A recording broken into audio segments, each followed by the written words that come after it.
Well, it was the other way around when Floyd got the yellow jersey in the Pyrenees. It was 8 seconds then off the Frenchman Dessel. Now it's 10 seconds. He's taken off Oscar Pereiro. It's a great race this year, that's for sure. There's still no captain. Cyril Dessel hangs on to 3rd place, and he had the trouble at the bottom. Denny Menchoff hangs on to 4th, but he's at 2 minutes 12. Carlos Sastre still there in 5th place at 2:17. In fact, he's claimed the place now of Cadel Evans, who slips down to 7th. Andreas Kloden is up into 6th. Michael Rogers in 8th. Levi Leipheimer at one stage of this tour was 64th. He is now 9th. The time gap, though, needs a little bit of work to be done. Haimar Zubeldia in 10th. Christophe Moreau, well, he's riding where I think he might finish this tour, just inside the top 15, because whenever he's had his chance, he hasn't been able to go with the move. Frank Schleck comes into the top 12 with that ride today. Popovic in at 13. Juan Miguel Mercado once was 2nd, is now 14th in this race. These were the battlers today of the climb of the Alpe d'Huez. It has been a super day on the mountain, and it's not over for us yet. Ending its 2nd day in the Alps, we're now heading to the stunningly beautiful area of the Savoie.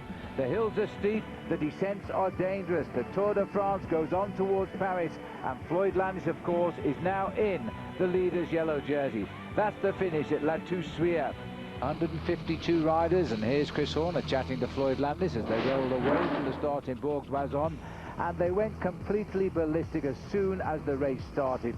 At the foot of the Col de Galibier, Michael Rasmussen attacked, quickly joined here by Tadeusz Valjevic, and the race was on. They were in turn joined by Sandy Cassar, putting 3 riders up front. The peloton was splintering behind. There was all sorts of groups. Eventually, though, some 13 riders have got together, and together they've got 3 Discovery riders in this group as well. So then we got to the sprint, which came after only 26 kilometers. The same 3 riders out in front, no sprint, good pacemaking. Valjevic, Cassar, Rasmussen have led them through. 43 kilometers, or about 26.5 miles, is the climb on the Col de Galibier. In the green jersey competition, just to update you, 2:52. McEwen, remember Tom Bonan dropped out yesterday, so he no longer appears in the listing.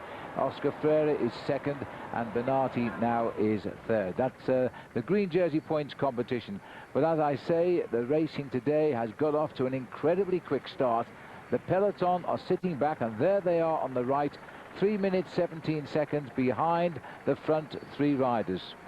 Well, I tell you what, when the riders came out this morning, when they saw the sign that indicated their length of riding to the summit, it said 43 kilometers to go to the summit of the Galibier. 26 miles. Horrible. Well, this is a long, long climb. It takes the best part of 2 hours, I think. It climbs over one col to reach the other col, and the Col de Galibier this way goes via the Col de Lautouré. And at the top there's a special prize of the first rider over, the high point of the tour, of 5,000 euros. The souvenir. Henri de Grange, the great founder of the Tour de France, is remembered today. This is the situation with the 3 leaders. Valjevic is up there. He's 12 minutes 15 seconds behind overall. Rasmussen is 23 minutes plus, and Sandy Cassar an hour and a half. So there's no alarm bells ringing yet amongst the challengers for this tour. One of these riders really a major threat. This rider here, Michael Rasmussen, I think today looking for a little bit of freedom from his team. He's been responsible for looking after Dennis Menchoff for the last couple of days, and as we went through the Pyrenees as well. But here today, Phil, he's trying to take over the overall lead in the King of the Mountains classification, and that is his major goal.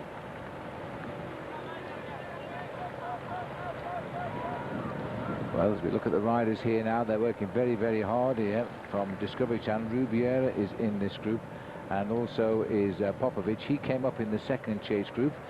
Change of fortune for Gilberto Simoni. He slipped into this group as well. But it's still, as these riders continue, this climb has only really just began. It is 43 kilometers uphill. It's a long way to the top. We'll just take a first break. Polka dot jersey is won or lost, and there's another day to come after today. This is the current standing in that competition. The first year pro, as far as the Tour is concerned, David de la Fuente, 108. Frank Schleck, the winner yesterday, 74. Michael Rasmussen, and that's why he's in the lead today, has 73. So he's about 35 points off taking the lead in that competition. This is Rasmussen here, and these are the points available at the top of this climb in about 4 kilometers. and Rasmussen will take 20 here, and that'll leave him just 15 off that polka dot jersey. So he'll be looking for it on the next couple of climbs, especially on the Col de la Croix de Fer, which is the climb after this one. 4 minutes 30 now back to the peloton, and this is to the three leaders, and Popovic is in the middle. He's 7 minutes 36 seconds behind Floyd Landis, so Landis will be watching his whereabouts and not necessarily three leaders at the moment. Well, here is Rubiera here, Chechu setting the pace for Popovic in second place. And this could be a big ploy, this, by Johan Brunel. And remember, Lance Armstrong is on the race today in the team car. It wouldn't be impossible for Popovic to take the race lead if it works out today. Certainly wouldn't. It's a very long, hard day in the saddle. At the moment, they're losing about 2.5 minutes, the main field on this group. A bit surprised about Ivan Para here. He's yo-yoing at the back of the group, at the front of the group. He is a phenomenal climber. We've seen him win 2 stages in the Giro d'Italia, and I would expect to see him being the strongest rider in this group, while for the moment, no panic at all for the man in the yellow jersey there, Floyd Landis. Just climbing steadily because they know the road ahead is very, very difficult. Chase 1 is the group of 14 riders, which includes Popovic. There are some good climbers in that group as well. These are the boys who now seem to be setting the pace and the trend today, though. They are 3 riders, 4:42, so they're still pulling away from the field here.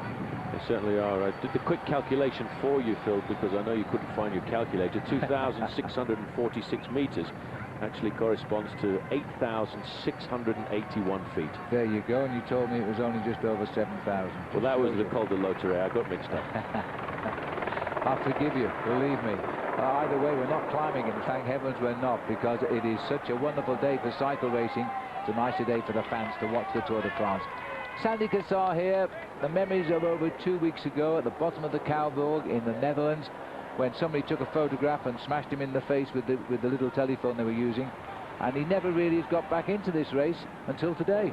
Until today, he's battled at the back end of the main field on a number of occasions, but that's what the Tour de France is all about. There are so many stories, so many personal battles, and riders definitely do not want to abandon a race like this. Look at Gilberto Simoni the other day. He was left behind. We thought, that's it, Simoni's going to abandon the race, and that was on one of the flat stages when he came in 20 minutes in arrears. But he's a champion, a true champion, and a brave rider, and what he's done today, Phil, is ride himself into the possibility of getting a stage victory. It never ceases to amaze me how they can do that. And Simoni certainly has got himself into that group today. He had to work hard to catch it. He chased it on his own, actually. He got up there, though, and he looks quite comfortable at the moment. He could be welcoming the riders in the Tour de France today. There were 152, are down already to 150. News reaching us that Robbie McEwen, the green jersey wearer, has just been dropped, and gone with him, believe it or not, the leader in the King of the Mountains, David de la Fuente, also dropped. He's tried awfully hard to keep that competition lead, and I think he's paying the price today. And the man who will profit is up here in these 3 leading riders, and that's Michael Rasmussen. 43 kilometers the climb of the Col de Galibier. It comes over the Col de Loterre as a stepping stone, and when they get to the top, 137 kilometers to go. It's 8,500 feet by the time we get to the top of this climb. The 3 riders are on Chase 1, which is the 14 riders, at 2:40, the peloton at 4:42. And the peloton tempo being lifted now and hurting 1 or 2 boys at the back. Well, we'll get to that sort of area, Paul, where the riders here don't say there's not too much plant life grows, because most of the year this is covered in snow. Very often we've known it covered in snow at the top of the Galibier, even when the Tour de France has come through. There is the statue paying respect to Henri de Grange. We've just gone past it on the left. Remember, there's a big prize at the top, 1 kilometer to the summit now.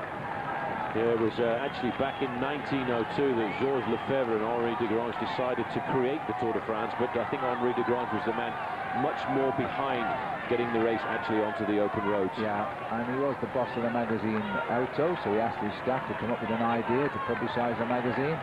Somebody suggested a ride round France on a bicycle. How ridiculous was that back in 1902? And it's been on the open roads ever since.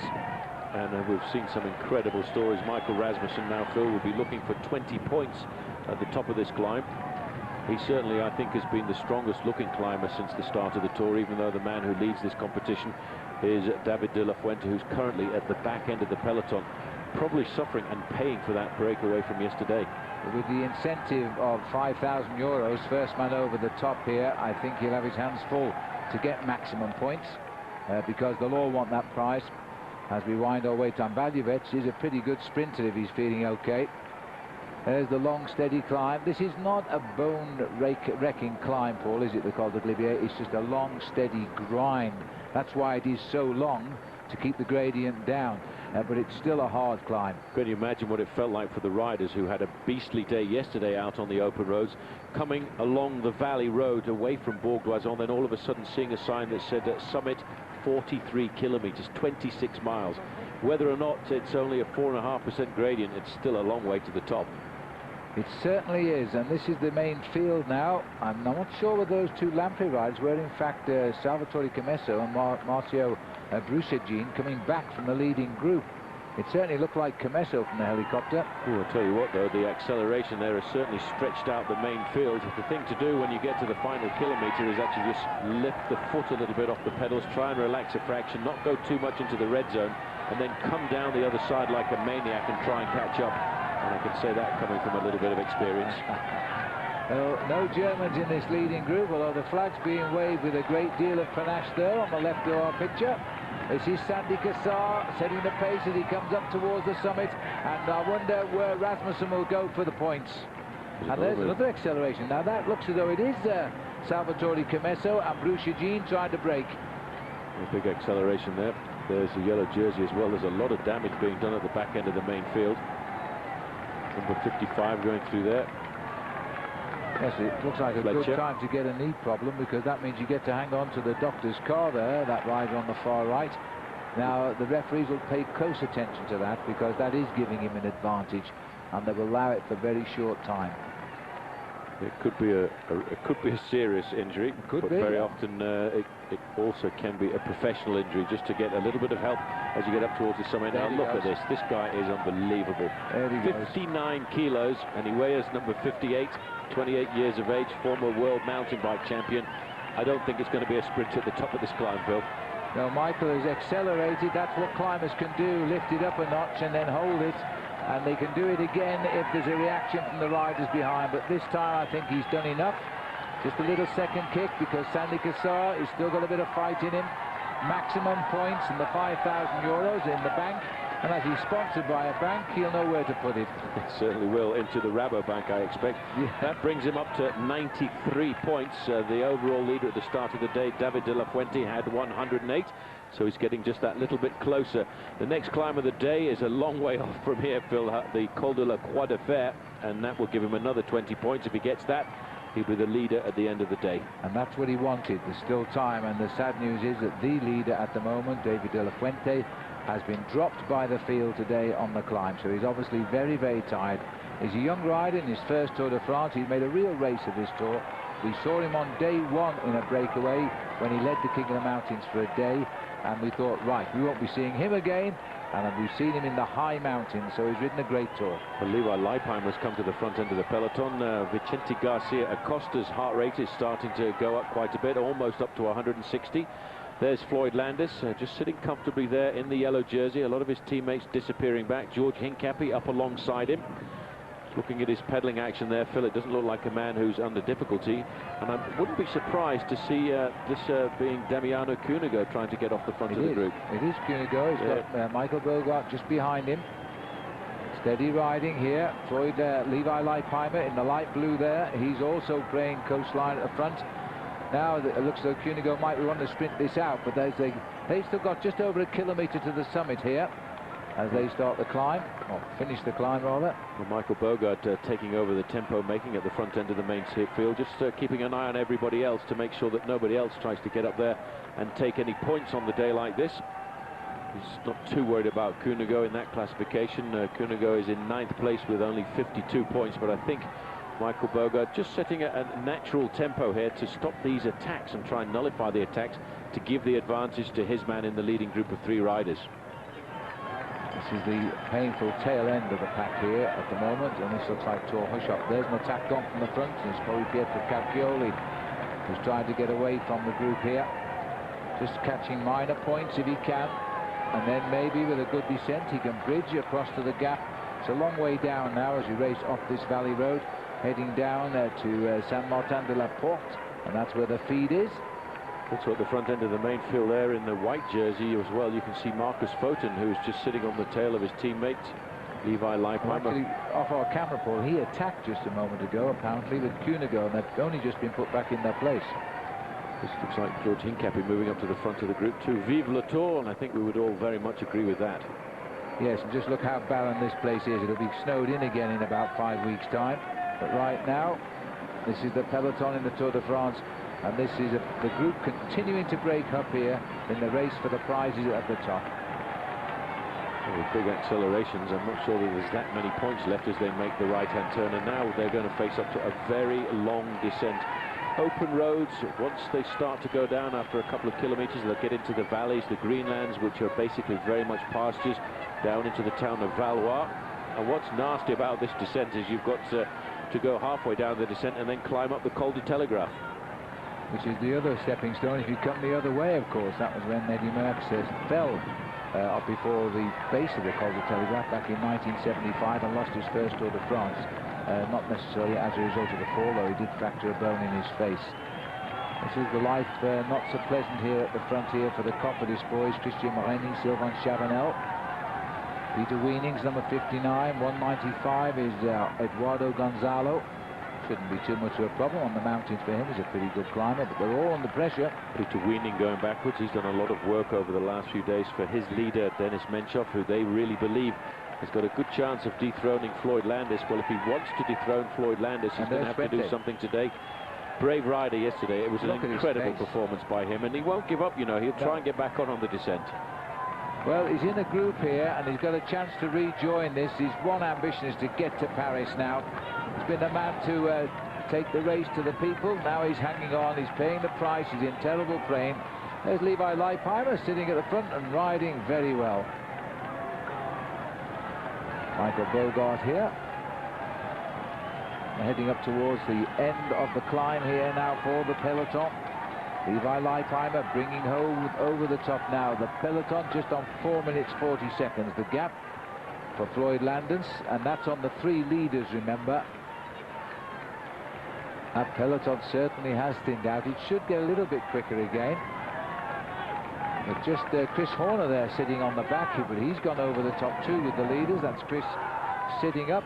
Maurienne, that's the area where we are. We head down towards Saint-Jean. The peloton now breaking up as they descend. It's Col de Galibier here, and this is a twister all the way down now as we charge into the valley below. The Maillot Jaune, you don't get one much bigger than that as we pull back. And oh, there's been a crash.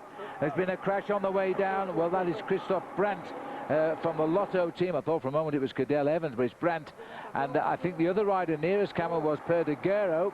Now, he's a valued teammate of the leader, Floyd Landis, and the other rider who's not really fallen, 192, that is Manuel Calvante.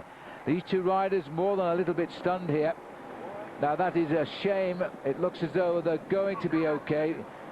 A little bit afraid of who might hit them from the back, I would think, because they fell on the bend. And believe it or not, this is one of the easiest of the descents today. We have some terrible descents, very, very dangerous. It's inspired the organisation to warn everybody of the descents today, which come towards the end of the stage. Well, let's hope. Phonak, remember, had all of their riders here. There's the yellow jersey of Landis. He'll probably know that Perdiguero has crashed because his little radio he's got on him. Now, these are the big flights down the mountain here, and they are flying down, ending up to 65 miles an hour here. Well, the man who also appeared injured, Brandt, Paul, we've heard nothing on whether he's got back. We have heard that Perdiguero is up and riding, but whether he'll play a part in the rest of the day's racing, I don't know. He's got to catch up first.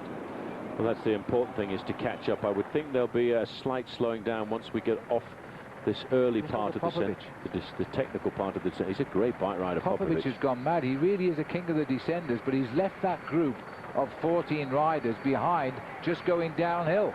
Well, you know, Phil, a man like Popovic has got absolutely nothing to lose in the Tour de France. He's not really worried about 8th or 9th place overall. What he would like to do is what the French call a coup de Trafalgar, really do something rather special. And on a day like this, when the whole of the overall standings can get turned upside down, he could see himself climbing up into a top 3 place. Well, that would be more than a little compensation for the Discovery Channel team, who've won this tour 7 years running with Lance Armstrong, but when they appeared to be totally out of a hunt for a podium place in Paris. All change maybe on day 2 in the Alps. Now, this is the twist and turn to the Col de Galibier. Landis wisely taking his time round there, making sure he's seen his line, allow the gaps on the rider in front, who appears to be Christophe Moreau. Today, the first Luxembourg rider to win the stage of the Tour de France, in fact, for 40 years, and he chose to do it on Alpe d'Huez. This is the descent now. We're hitting high speeds down here. 75 miles to go. We're coming away from the Col de Galibier as we continue to descend down to the basement, and then we climb up with a again outside category climb of the Col de Croix de Fer. The 3 leaders have regrouped. For a moment Valjevic broke away, but now it's Valjevic, Rasmussen and Sandy Cassar all together again. Then there's a chasing group of around 14 riders. We've not been up to them lately, and this is the back end of them here. And then the main field. There we are. We're down the valley a little bit now into Les Vernis. I think this is the village of. The riders now have regrouped. Been a superb race today. Very, very fast indeed.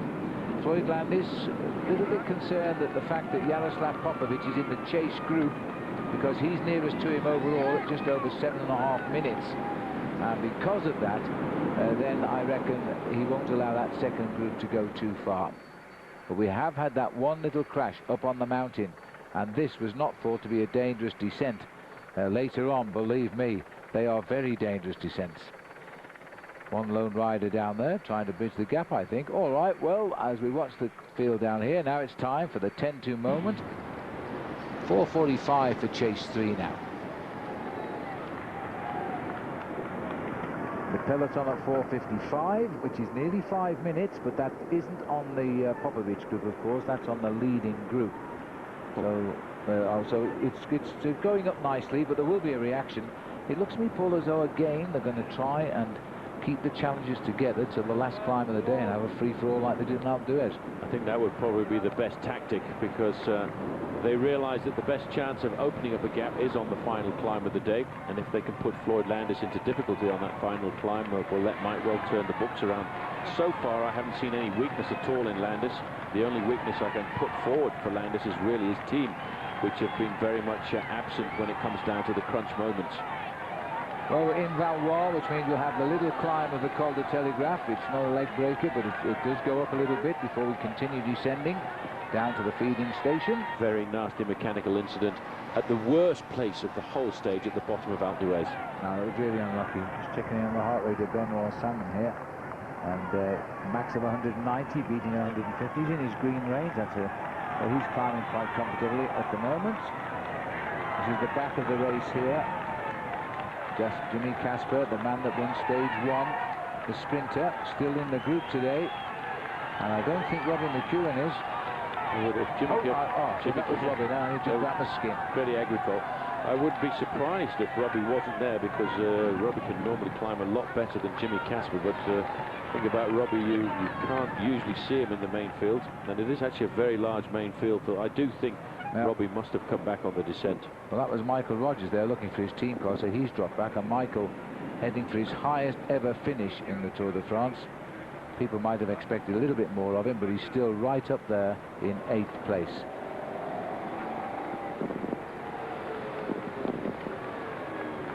And just watch these tight corners. They've even put a wall on that one to stop anybody going off the side. Not cornering very well, if you ask me. Rasmussen a little bit nervous here and dropping right back off that leading group of 2 as he goes down the S's. There's another tight one coming up. Sandy Cassar takes them through. Now, there is the 14-man chase group, but actually losing ground to the 3-man lead group at the moment. There's the autoroute coming out of Chambéry as they head towards Italy, and the Frejus tunnel to our right. But the main field themselves, well, They are wondering what to do here. They're still over 6.5 minutes behind. The France have been riding for 17 days now as they seek to find the location of Paris. We'll know where it is on Sunday, of course. That's when the race finishes. But now we have just started with the three leaders. The climb of the Col de Croix de Fer, and the 14 chasers have fallen so far back. They're now about 40 seconds or so only in front of the field. There's the board. Who wants to see that when it says 23 kilometers to the summit, which is the best part of 15 miles uphill? This is a vicious climb now, and this is the peloton. And of course in this group are all those jerseys riding for Levi Leipheimer, as well as the lighter colours for Floyd Landis. Leipheimer, I think, is getting a little bit better. How is he feeling? Well, let's ask Frank Andre. For David, he had a real shot at that race. He's not made it through the Alps, so he's the next man to go. Four men we know of have dropped out today. The hardest part of the Croix de Fer, Paul, is kilometres 12 to 14. It's a gradient there of 10%. The average basically just 7%. And we head up to 2,067 metres today. Yeah, all in 15 miles. Ouch. It's a beast of a climb, 22.7 kilometres. And it's not a very long descent, because the riders only descend off it for around about 14 kilometres before they start going up again. This is the leading group of three. Just look at the way Michael Rasmussen sits on the bike. It looks as if he's out for a training ride here this afternoon. And again, Sandy Cassar puts his head down. He's looking to see what gear he's in, and that's always a bad sign psychologically, because you think, surely it must be easier than this. Yeah. Well, these three have ridden superbly today. Now we've got the climb, the Croix de Fer, which is going to go on for quite a while, and once we're over the top of that very, very dangerous narrow road descent right down deep into the valley, then we come out with a sharp right-hand turn. We go on to the climb of the Col du Molar. Not such a hard climb, but an extreme descent, which will take it into Saint-Jean-de-Maurienne, different parts of the town to where we've just been, in fact. Then we swing back on ourselves this time, and we start the climb to La Toussuire. It's a vicious day. Vicious day, very hard day. This is the hardest day of the Tour so far, and a lot of riders from Team Phonak now starting to disappear. Bert Grabsch done his job of work on the valley roads for Floyd Landis. Floyd Landis was riding comfortably at the front of the pack, not too much pressure for him. Plenty of bottles to keep him going, because the car can't stay with him now. Other work to be done. Robin McEwen, his name is cracking over the race radio, and that's not because he's at the front of the race, it's because he's slipping off the back with a number of the other sprinters, whereas Sandy Cassar here, Phil, is disappearing from the group. It's now a lead group of two riders. For Sandy Cassar, all he can hope is to try and survive. It is on the Col de Croix de Fer here now on this 182-kilometre ride to La Toussuire, and there are only two leaders now, because Sandy Cassar has cracked pretty early on this climb. Valjevec and Rasmussen going good. Looks like Stefano Garzelli here in a spot of bother as well, is it? After what has been a really tough day today already. Yes, it is. Well, the man of the moment wearing the red number of yesterday, now being tailed off the back on the Croix de Fer. And there's plenty more better than him gone as well, including the leader in the King of the Mountains dropped. Two more riders have abandoned, Stefan de Jong and David Kopp. We've now got 5 men out so far today. Well, this Col, many times more harder than the Galibier, is leaving a very small peloton. But just about, 11 kilometres or so still to ride up this climb, Paul, and this peloton has thinned out. They've caught most of the riders of those 14. Popovic is back in this group now, and this looks as though other riders who were caught are now beginning to slide out the back. It's going to be a very small bunch at the top, if it's a bunch at all. Vicente Garcia Acosta, big strong rider from Case d'Epargne, he's slipping away from the contact of the main field. It will be reduced dramatically in numbers. I wouldn't expect, Phil, to see more than 25 or 30 riders in this group at the top of the climb. To me, as if Michael Rasmussen all of a sudden has said, I'm going, and he's gone. Valjevec has popped here. He just said it's over and out. And he said it. I can't believe it. He looks so cool, calm and collected. Rasmussen suddenly accelerated. Our cameras cut back a little bit late on for the move as we were watching the peloton. But he's gone, and Valjevec now is in trouble, big trouble. He is going to drop back into the main pack by the top of this climb for sure. Well, he didn't look like a man who was. He didn't look like a man who was suffering at all. He looked fine. He looked composed, and all of a sudden, bang, and he was gone. But this man, well, he set himself a bit of a target for the day now. Well, he's only got one thing left to do, and that's try and survive. But he is in his own terrain here, Phil. He loves riding on his own. He loves riding in the mountains. let's not forget his stage last year on the way down to Mulhouse was won in a very similar fashion. He's 23 minutes and 8 seconds behind Floyd Landis, and that's why Landis is not going to worry about his whereabouts yet. And so Rasmussen wouldn't be any concern if he was to win by the 7 minutes he's currently in the lead. So he's got a chance here to stay away all day, and if he does, he will have a hatful of points in the King of the Mountains and probably will have won that jersey today. And you see once again tactically the race is falling over to the advantage of Floyd Landis, because all of the riders who were dangerous to him in the breakaways up the road are now being pulled back into the fold. Popovic is now caught by the peloton. Very shortly, Valjevic, who was at 12 minutes at the start of the day, he will get picked up by the Floyd Landis group, leaving only this man in front, Michael Rasmussen, and he's not really a danger at all. No, so he's not going to be chased yet. Is this Parra coming backwards? Parra coming backwards, a big surprise to me, because Parra is a very good climber. He's the kind of rider we saw win 2 big mountain stages in the Giro last year. But you see, this is a very difficult Tour de France. It's probably one of the hottest tours we've had for many years, as Michael Bogert dropping to the back. This man has had a great tour as far as I'm concerned. Red, white and blue, national champion of Holland. Accelerating back into the group. He's taken on board 2 or 3 bottles, and one of those is obviously going to be destined to number 51, Denis Menchov. Yes, not under any pressure at all. We've seen a lot of riders struggle. There's an awful lot of T-Mobile jerseys still in this race, including, of course, Michael Rogers here. And behind, we've still got Andries Kloden. So the 2 top men of that team are still here. Only one on his team in that group. Meanwhile, Levi Leipheimer has put in an attack here in a search to reduce his 6 minutes and 18 seconds overall deficit. He is pulling away from the peloton. He is closing in on the 3 riders ahead. They are each riding individually on the road. This man has only lost about 15 seconds of his lead. Michael Rasmussen riding with terrific tempo here, looking for a lead in the King of the Mountains, a title he won last year, and everybody appreciating a superb lone climb. Valjevic is behind him somewhere, so too is Sandy Cassar. We're not too far from the top of the Croix de Fer now. And then we've got this very dangerous plunge right into the valley below. That group is shrinking by the minute. Which another American riding so well, but of course he'll be trouble likely for Landis if he can launch CSC into the lead again. There's Bogart, champion of Holland. Sylvain Calzati sets the pace, the man that won into Lorient. Axel Merckx was on the right-hand side. He'd obviously seen and felt that Floyd was rather... Floyd seems to be dropping further back. He's a long way to the back of this group. It's a bit risky. There's Michael Rogers on the left-hand side with his jersey wide open. Very hot day here once again in France. Michael Bogert there in second position. Frank Schleck. It is a big group, but it's still a long way to go. And I wonder why Landis is riding so far to the back. He's not just riding, he's dropping back as well, and he's very shortly going to be on the tail of this. I think there's cause for concern just now with Floyd Landis. He's not riding where he should ride to let the boys know he's feeling good. He's starting to pedal near the back of the race. Now we've still got a roundabout. Well, for these boys, they've still got more than 5 kilometers to the top of the Croix de Fer.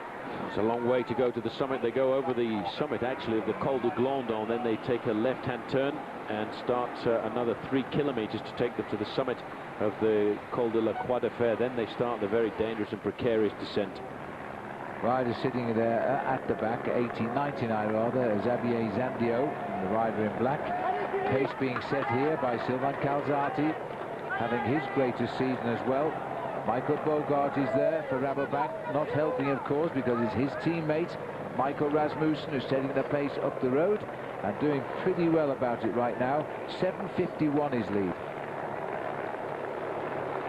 So while we've seen this steady tempo riding, Michael Rasmussen has just gone on with the job in hand and has gradually pulled away again from the peloton. Oh, this is not the top of the mountain, but this is the leader on the day, and that's Michael Rasmussen. A little bit of a move coming from the main pack here, which is interesting because the main pack is getting bigger rather than smaller. Riders are coming from the back. Michael Bogart has got himself on the back of the pack and has tried to slow it all down, and to some good effect at the moment. But we're a little bit concerned that Floyd Landis has dropped towards the back of that group, and we're just wondering quite what that is indicating to us. The pack are inside 5 kilometers to the summit. The leader is inside 3 kilometers to the summit. That's Mikel Astolosa now. It looks as though this time his legs have cracked here. Mathieu Strick is with it.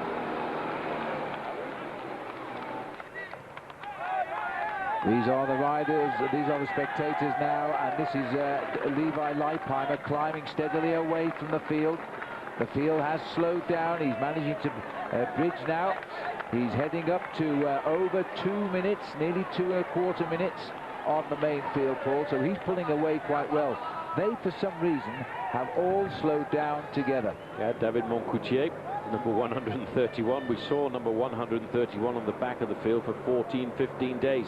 Now, all of a sudden, he seems to be riding himself back into the race. He did suffer a fraction over the first 10, 15 days of the Tour de France with a little bit of tendinitis in the knee, but I think he's now got over that. But again, you see, he's a rider, Phil, a long way down. 8 minutes and 10 seconds for Michael Rasmussen.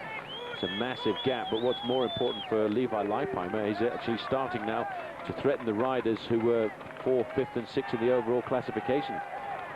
Well, yes, he's climbed one place. He's got a bit of a bridge to do to catch Evans, who's 7th. He needs a few more minutes on that one, but he's getting up there. He's got a 2¼ buffer now on the Maillot Jaune group. This man's over 8 minutes clear.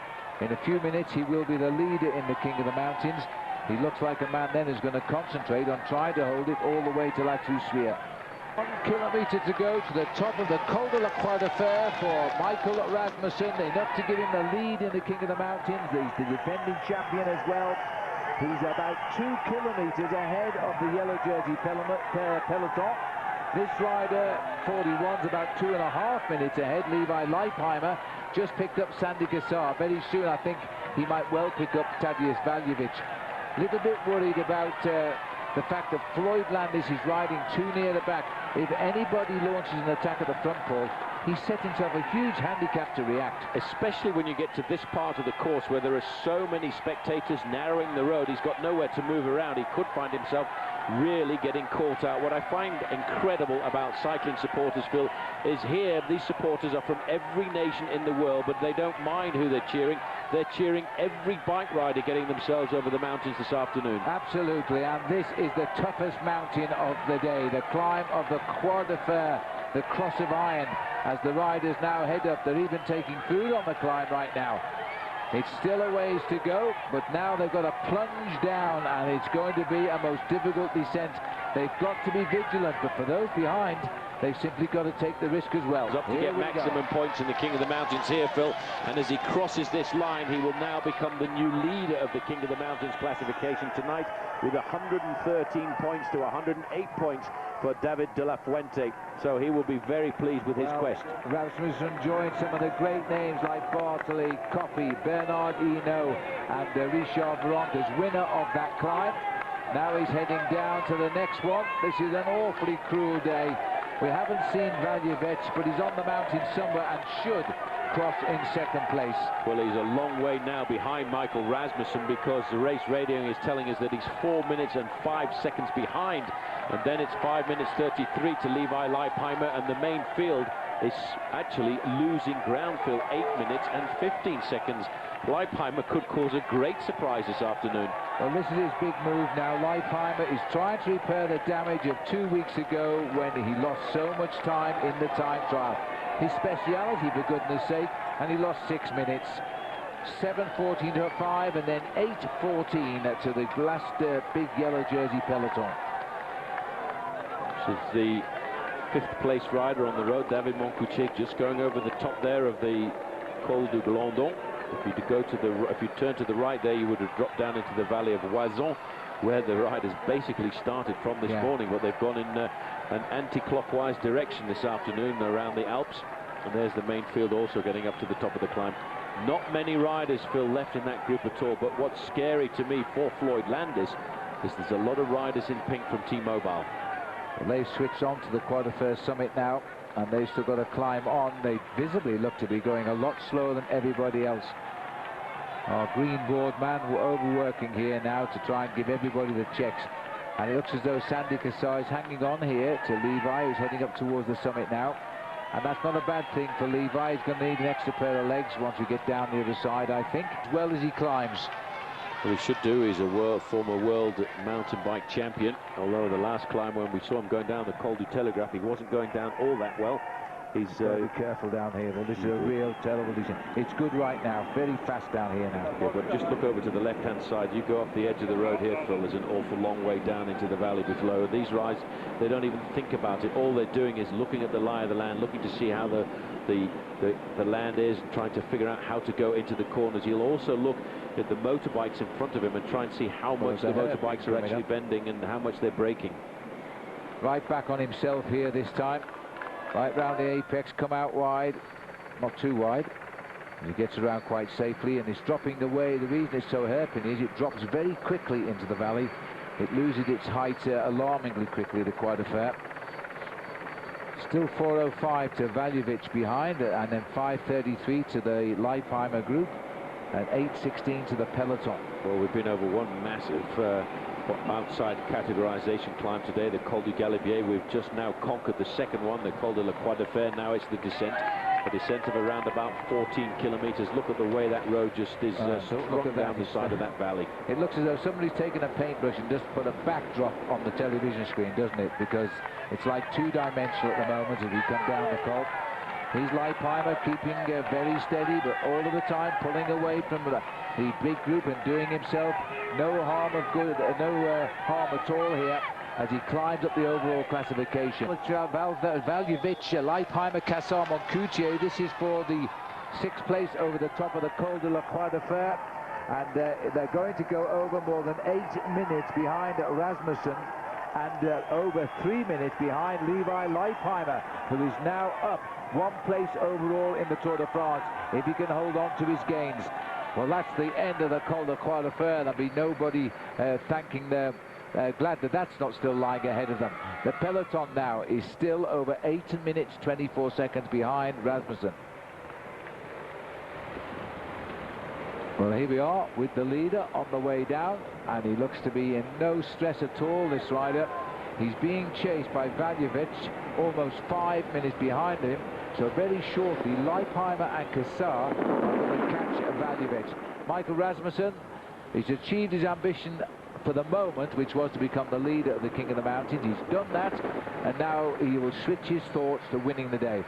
Well, he's got to think about trying to win the day, because on the final climb of the day, Phil, there are double points, and it's a first category climb, so he'll be looking at adding an extra 30 points, and then he will feel a lot more comfortable in his quest to win the King of the Mountains for a 2nd year in succession. But there's going to be a big battle behind him as well, because there will be a battle, I think, for supremacy. This is a big day in the Alps this afternoon, but everybody, I think, fearing the fact that there are still 2 more big climbs to come, and of course 1 very dangerous descent after this one. This is the narrow roads now of the Croix de Fer, which takes the riders down into Saint-Saulon-d'Arve, which is not too far down this hill. In fact, I believe it's 50 kilometers still to ride. In fact, he must have gone through that, because we're at 45 kilometers to go, so the cameras weren't with him, which means he's now heading on down towards Belleville. These are the speed humps which they've been warned about. These must be most uncomfortable, racing down the mountain, bouncing over traffic humps. 20 points at the top for Rasmussen, enough to give him the lead in the King of the Mountains now, because David de la Fuente will not be scoring points today. He's not in the chase group. This is the peloton. Or what's left of it. Of what's left of it, yes. And Leipheimer such a long way down. He still needs to move up, but at least he's got Schleck and Sastre with him. That might take some confidence from that. Well, just looking there at that back group, I did notice that Axel Merckx had survived the Col de la Croix de Fer, so Floyd Landis does have a teammate up alongside him, and that's going to be important. Sandy Cassar has got his wings back again as he goes down the descent, and he's taking all kinds of risks going down this corner. Well, they are in the town of Saint-Saulon-d'Arve, whereas the leader is in the town of Les Chambon. These are very, very tricky bends through here.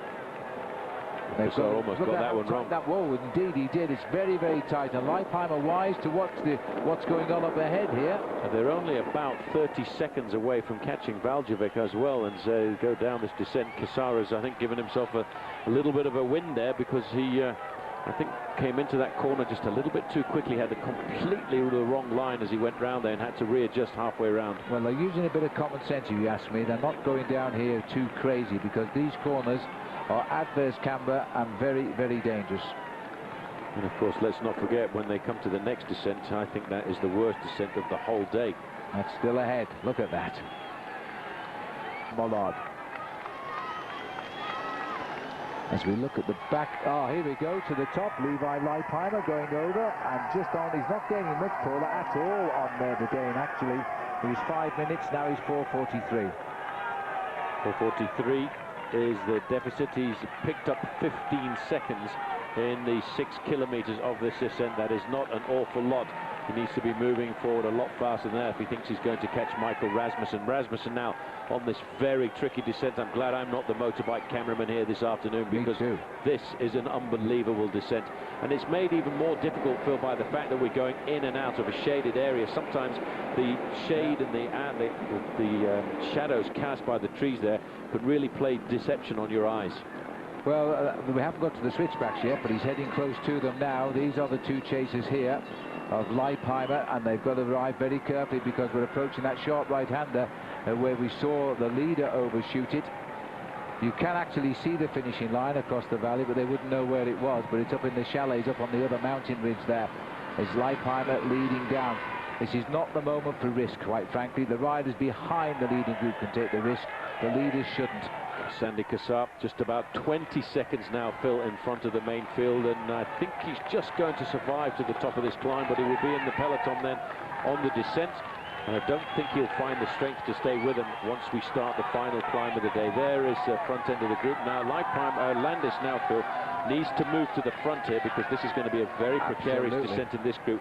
And somebody might take the risk of trying to go away downhill, because you can take a minute or a minute and a half on this downhill section. Well, it is, if you are a nervous descender, this is not the descent for you. This is going to be a most difficult situation here. Look at him moving up there. He's had a quick word there with Axel Merckx. Merckx has really pulled himself inside out this afternoon to stay. And now, as we come to the summit of the climb, Landis has ridden very sensibly, very tactically, said, come on, Axel, please take me to the front. Superb. But he has gone through all types of pain here just to stay alongside Landis. Sandy Cassar has made the top. It'll be the last time he'll be in front of the peloton today. Well, he will start the descent just ahead of the main field, and look at the time gap still to Michael Rasmussen. They've set a tempo on the front end of the yellow jersey group this afternoon, but they really haven't pulled him back. 6:59 for Sandy Cassar, and I would say in about 20 seconds the main field is going to be there. There you can see still the big battle. Oscar Pereiro, Floyd Landis. Landis now, I think, was just trying to play a foxy little game with everybody else. Well done to get back up to the leaders at the most crucial time. He knows about the descent. He's done it before. 7:21 at the gap. So Rasmussen is racing for the win on the other mountain now, but Landis has got to keep his eye on everybody in this group, because this is where his rivals are. This is Marcus Fotum back at the car. Best point to take on board drinks, because once you get to the tricky part of the course a little bit further on, you are not going to take your hands off the handlebars at all at speeds approaching 80 kilometers an hour on what is about to become a very tricky descent. I'd rather be on my own on a descent like this rather than in a group like the yellow jersey group, because if somebody makes a wrong move in front of you, it could be all over. Back with the leader. As he starts on the way down, these corners are unfenced. He hasn't got to the actual twisting descent just yet. Anyway, while we watch Rasmussen go down, let me remind you, pop on to olntv.com/fly to the finish. Take part in our Saab Watch and Win sweepstakes. The code word today is Galibier. That's what you need to know. Another tight one there as well as he comes off that wall. Michael Rasmussen leads down the charge as they went over the top of the col. 4:43 was the gap over Levi Leipheimer. We're on the charge down the mountain, heading to Saint-Jean-de-Maurienne. So we're now looking at the live pictures here of the descent as on stage 16. 182 kilometers is the full distance, but we are now running down here on this very, very difficult descent. Leipheimer, wisely so, has fallen back from Valjevic, because Valjevic is going down a bit too quick for him and taking the risk that Levi doesn't need to take. This is the leader. The times he scrapes off the wall, I think, is nearly every corner. He's not cornering at all well, but he is getting to the bottom of this ridiculously difficult descent. Watch this now as he comes down towards the valley alone. Clearly very nervous now, Michael Rasmussen. but he's not too far before he'll start the climb up towards the finishing hill. Yet another bend. The road's a little bit better here, but if you remember last night, Paul, we drop into the woods and it was almost, we went into like chicanes. Yep, it's still very difficult. 23 kilometers to go. The yellow jersey is still in the group with all of the other contenders. He's not seemed to be under any pressure at all, and he's now riding at the front of that peloton, and hopefully he's going to have a safe ride up the final climb of the day. Levi Leipheimer not taking any risks at all. It really is very tricky going through this shaded area because the wind and the light can be very deceptive. Look at this nasty hairpin bend that we're facing up to here. It looks almost as if Leipheimer is going to come back here, but look at Rasmussen. He doesn't even sort of try to balance the center of his body. He just sort of leans into the corner and almost falls off. Yeah, I don't know why. He was such a great mountain bike. He must have had a slightly different position on his mountain bike to his road bike. For me, he sits very high and very far forward. Now he's onto the flatter part of the course. A little bit of respite. Frans Maassen up alongside him. A little chat, a little bit of encouragement for the final assault of the day. You must be feeling quite happy now, Phil, because I think you told me this morning that he was going to win. Well, everybody deserves a little bit of luck, I think, and that right now I think he deserves a bit of luck too. Michael Rasmussen here is going for the win now as a comfortable leader of the King of the Mountains. He's got 23 kilometers to ride. He's not off this descent yet as he runs in. He's off the descent when he gets to a roundabout, and then he will turn left, and that will correct the course across the opposite valley, which will take him up to La Toussuire. David Arroyo is also in trouble now. What they should have done was let Rogers get clear with that small group and give him a lead of maybe a minute, and then attacked Landis, not tow him back up to them when he had a lead of a few seconds. Well, Landis dropping back again. You see he's keeping a very close eye on the riders who he feels are dangerous. There is the man who is, well, he is the most dangerous. Oscar Pereiro is only 10 seconds down. Eddie Mazzolini's come to the front, just in front of Michael Rogers. Cloden over to the right-hand side. Christophe Moreau has done well. He was in difficulty in the first couple of kilometers, right up in the red zone, but he rode himself into the group. Well, this group is very, very select. Landis is sitting there. You can't tell how he's feeling, but so far he's resisted the attacks. Time is running out. We're heading for the 10-kilometer banner. 10 seconds is absolutely nothing. He can't afford to let Pereiro even for a second out of his sight. Otherwise, he might lose 10 seconds at the line. Remember, we climbed today right up to the finish. The King of the Mountains points are right on the finish line. Mazzolini looking over his shoulder to see where Michael Rogers was. You can just see Cadel Evans in there. Menchov looks pretty good this afternoon. Looking around, looking nervous, waiting to see if there's another opportunity. That opportunity might come when the race starts to get that little bit steeper. As we go up to the summit, it does tend to level off a fraction because the last 4 or 5 kilometers are only about 4 and 5% gradient. Well, it's exactly 4 minutes and hasn't altered in the last 5 kilometers, and there goes another attack. Carlos Sastre. Yes, Sastra's going. He's the climber on the team. He's the man who's the protected CSC rider. This is a very determined move now. Where's the reaction going to come from? Well, if they want to move, they need to move now. Sastre looking for 2 minutes and 17 seconds, and it's T-Mobile on the front, picking up the pace, trying to pull him back. It was a very good move by this man. He is an excellent mountain climber. He's won mountaintop finishes in the Tour before, and they're going to have to do something special. And Landis is cracked, Phil. Landis is going off the back. Landis is having a bad day, and we've got confirmation of that now. And this is coming with 10 kilometers to go. Floyd Landis is going to have to live to fight another day in the Alps tomorrow if this all goes wrong. Acevedo's just behind him. That was a huge attack by Carlos Sastre. Pereiro already will be the leader on the road. Well, Oscar Pereiro will be the man in yellow at the end of this afternoon. As we can see now, Floyd Landis is having a bad day. He's got a company of here, Jose Acevedo, but he really has cracked. And look at the gap that Carlos Sastre has got over the front end of the group. Now T-Mobile, from being the team's strongest from a tactical point of view, now Phil, are back on the defensive. Well, Carlos Sastre needs 2 minutes and 17 seconds. There's no time bonuses ahead of him at the moment because 3 riders are in front. So he's got to catch if he wants a small time bonus as well. But look at this, the lonely world of the leader now. How ironic to be escorted by number 1, the number 1 for the last 7 years by Lance Armstrong.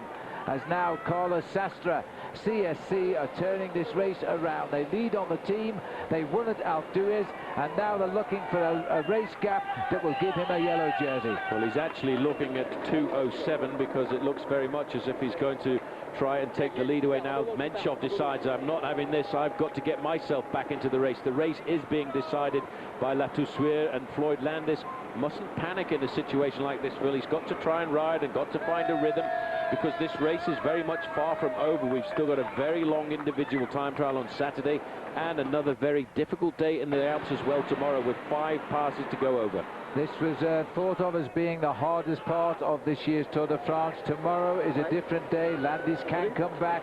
He must compose himself here. The Maillot Jaune in difficulty. Are we going to see yet another different name in the yellow jersey tonight? If we do, that will equal the record of 8 different leaders in any Tour de France. It's been done 3 times before, and now it could be going the way of Carlos Sastre. I don't think it will personally, but you never know, because on this last climb of the day, which isn't as hard as the mountains we've been across, but it's where it is in the race, and this looks like a very, very tired man here, left with no team. That was the problem. We felt the team couldn't cope with him, and he couldn't handle all of those riders together. 55 seconds now between Carlos Sastre and the yellow jersey. This is the group of the other challengers. Denis Menchov going to the back, Cyril Dessel there, the Frenchman, riding an unbelievable race here as T-Mobile, the team that looked the strongest at the bottom of the climb, and now on the defensive. They're trying to pull this man back into the fold. Carlos Sastre, the team had said that he'd ridden well. He'd been very nicely kept away from any danger, away from any incidents in the main field. His team yesterday dominated with a victory at the summit of the Alpe d'Huez. Now he's trying to make it a double whammy for them, because they're trying to get themselves a new yellow jersey. Well, this is his best chance, Carlos Sastre. He's racing now to take time, which could indeed, he only needs 10 seconds to get ahead of Cyril Dessel in 3rd place. Of course, he needs 2 minutes and 2 seconds to claim 2nd place. But right now, whatever happens, Sastre is racing for a podium finish in Paris, and that 3rd place is easily attainable. But look at this now. Michael Bogart has ridden past the yellow jersey as well. Well, Michael Bogart has ridden up. He's trying to ride himself back into this race. Floyd Landis has really lost everything here this afternoon. He's hardly got any power left in that engine room, but you know he mustn't give up, because this race is so bizarre. It could all change tomorrow. Had an outstanding favourite. That's why it's been so unpredictable, and an extremely good bike race. And now the strength of a team, T-Mobile, driving at the front now as they try to ride, and still the riders pass. Marcus Foten goes by him there. You just saw, I think that was Christian Vande Velde looking over his shoulder and say, well, what's happened? What's gone wrong there? Yes, it was Christian Vande Velde. It was Frank Schleck, I think. Paul knows Frank Schleck, who's just gone by him with Marcus Foten. We're having a bit of a problem with Frank Schleck and Christian Vande Velde at the moment. Well, Floyd Landis is having a bit of a problem too. He just cannot get up this climb. This is one climb too far for Floyd Landis here this afternoon. From that group of favourites there, the man who will pull on the yellow jersey at the end of the day, as long as he stays in contact with everybody else, is Oscar Pereiro, because he's got 1 minute and 50 seconds advantage over everybody else in that group, and he now is going to look like a serious...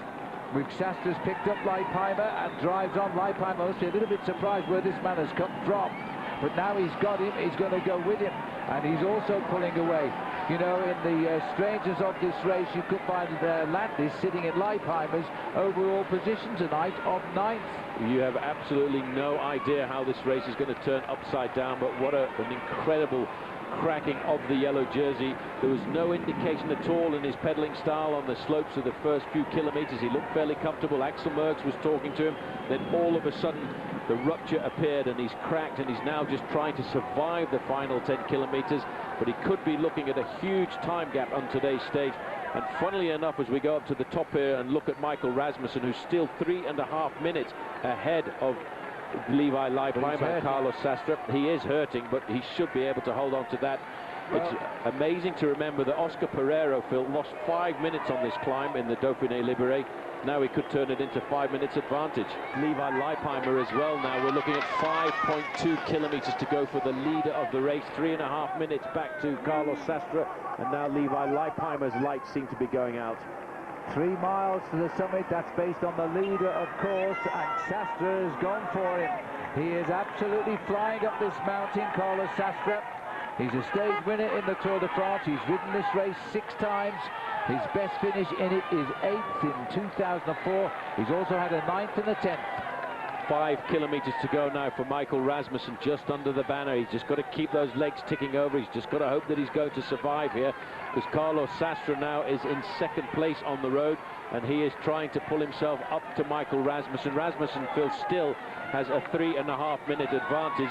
As he gets up to the summit of the climb, it will get a fraction easier if this climb does get any easier, because it goes from 7% to 5% to 4%, and he may well just survive, but it's going to be very close looking at the form here of Sastre. He's not having any of it. He's not showing he's under pressure either. He's smelling himself a new yellow jersey at the finish here. You could have got a great odds on that ever happening in the Tour de France this year. And now the riders who've been doing the pacemaking are paying the price as well, because T-Mobile are shedding Mazzolini, and in fact climbing back into the race there at the moment as well is Michael Rogers and Mazzolini. They've gone together. Sorry. They've both pretty much gone together because of the work that they did trying to set it up for their man Andreas Kloden. It's now the responsibility of Kloden to try and do something to pay back the work done by his teammates, and Levi Leipheimer is about to get caught. Well, this wasn't meant to be. Leipheimer seemed to be going so well, but this last climb has cracked him as well. Boy, is he going to have a shock when he doesn't see the yellow jersey of Floyd Landis in this group about to catch him. Well, he will be very surprised to see this now. Andreas Kloden moving away. There you can see, you see the way Denny Menchov just didn't have it there, but Oscar Pereiro does. Accelerating straight across the gap there. Christophe Moreau in difficulty now. He's slipping off the back. This looks like Calcioli as well, going backwards. Leader of the Crédit Agricole, he has gone. Leipheimer trying to hook up at least here to one wheel of Denny Menchov. But what's that? Menchov in trouble as well. Everybody suffering. Blown up on the climb. Cyril Dessel. There's leaving just 3 riders here. This was the effort by Andreas Kloden himself. And Pereiro, the limpet he is just hung on in there. Well, Cadel Evans hanging on at the back there as well, trying to climb himself back into this bicycle race here at the Tour de France. Oscar Pereiro, Phil, does not look in any kind of difficulty at all. This is the last couple of kilometers of the steep part of the climb. Once they go through here, they're not going to get rid of Pereiro on a gradient of 3 or 4%. I can't imagine that the man who lost 30 minutes in the Pyrenees is going to go on to win the Tour de France. He's going to go on to lead it. We can say that for sure. If he doesn't crack here, Menchov is dropping away. Menchov could be losing his 4th overall here. So Sastre's going to take that away from him at least. And Sastre probably will be up into 2nd place in the Tour de France tonight. And the way he's setting the tempo at the front, the new leader will be Oscar Pereiro. That's at the moment. It could, of course, change in the next 4 kilometers. Anything can happen in the next 4 kilometers. Look at the face there on Andreas Kloden. The race situation at the start of the day, Landis was leading Pereira by 10 seconds.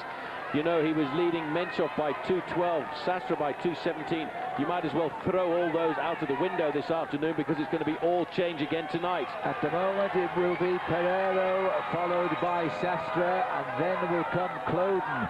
That's a different order altogether tonight at 3 kilometers to go now. This man has no idea what is happening behind him. The overall is reshuffling, but Sastre is chasing him down, but I don't think he'll catch it. Olivier, he conquered the Croix de Fer, he conquered the Col de Molar. Now he's going to win the stage at La Toursière. He's going to sweep everything before him today, Michael Rasmussen. He's going to be the king of the mountains for sure, and he's going to win the stage. And the team will be able to say, well, thank you very much, Michael. We're sorry we didn't let you fly away a little bit earlier, because this was what he wanted to do. He's wanted to do this on every mountain stage, but they felt that their man Denny Menchov had the winnings of the Tour de France this afternoon. Well, that maybe wasn't the case. He's going to have to come out and change his tactics, and thank goodness they managed to let this man go away and give us a formidable show on the roads of the Alps this afternoon. And what an incredible course to lead the whole way on. He attacked this morning after about 5 kilometers as if the finish was around the corner. He blew the race apart. A couple of riders got to him, and they've never been seen since. It was an incredible ride in the quality of the finest riders who've ever been here. And now, as Michael Rasmussen heads for victory, Carlos Sastre continues to race for time. Time that may today, but could tomorrow, give him the lead in the Tour de France.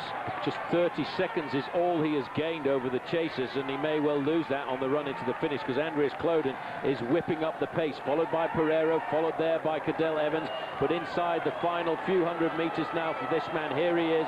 Michael Rasmussen, Phil, has done an unbelievable job this afternoon. This is a legendary ride of the Tour. The Danish man who won last year at Mulhouse this time and went on to be the king of the mountains. This time he is the king of the mountains today. He's conquered them all. He's claimed the lead. This will be the proudest moment of his life as he goes to the S's to the line. Michael Rasmussen is the champion of the Tour de France today in the best possible manner.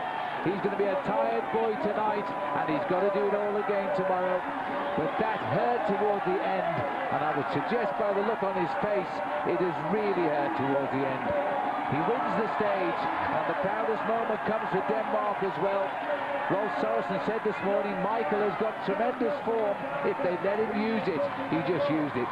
I tell you what, that was a lot of pain this man went through this afternoon. He's dragged his body over the biggest mountains of this year's Tour de France. They had to catch him at the finish line there, because otherwise I think he was going to fall away from the win.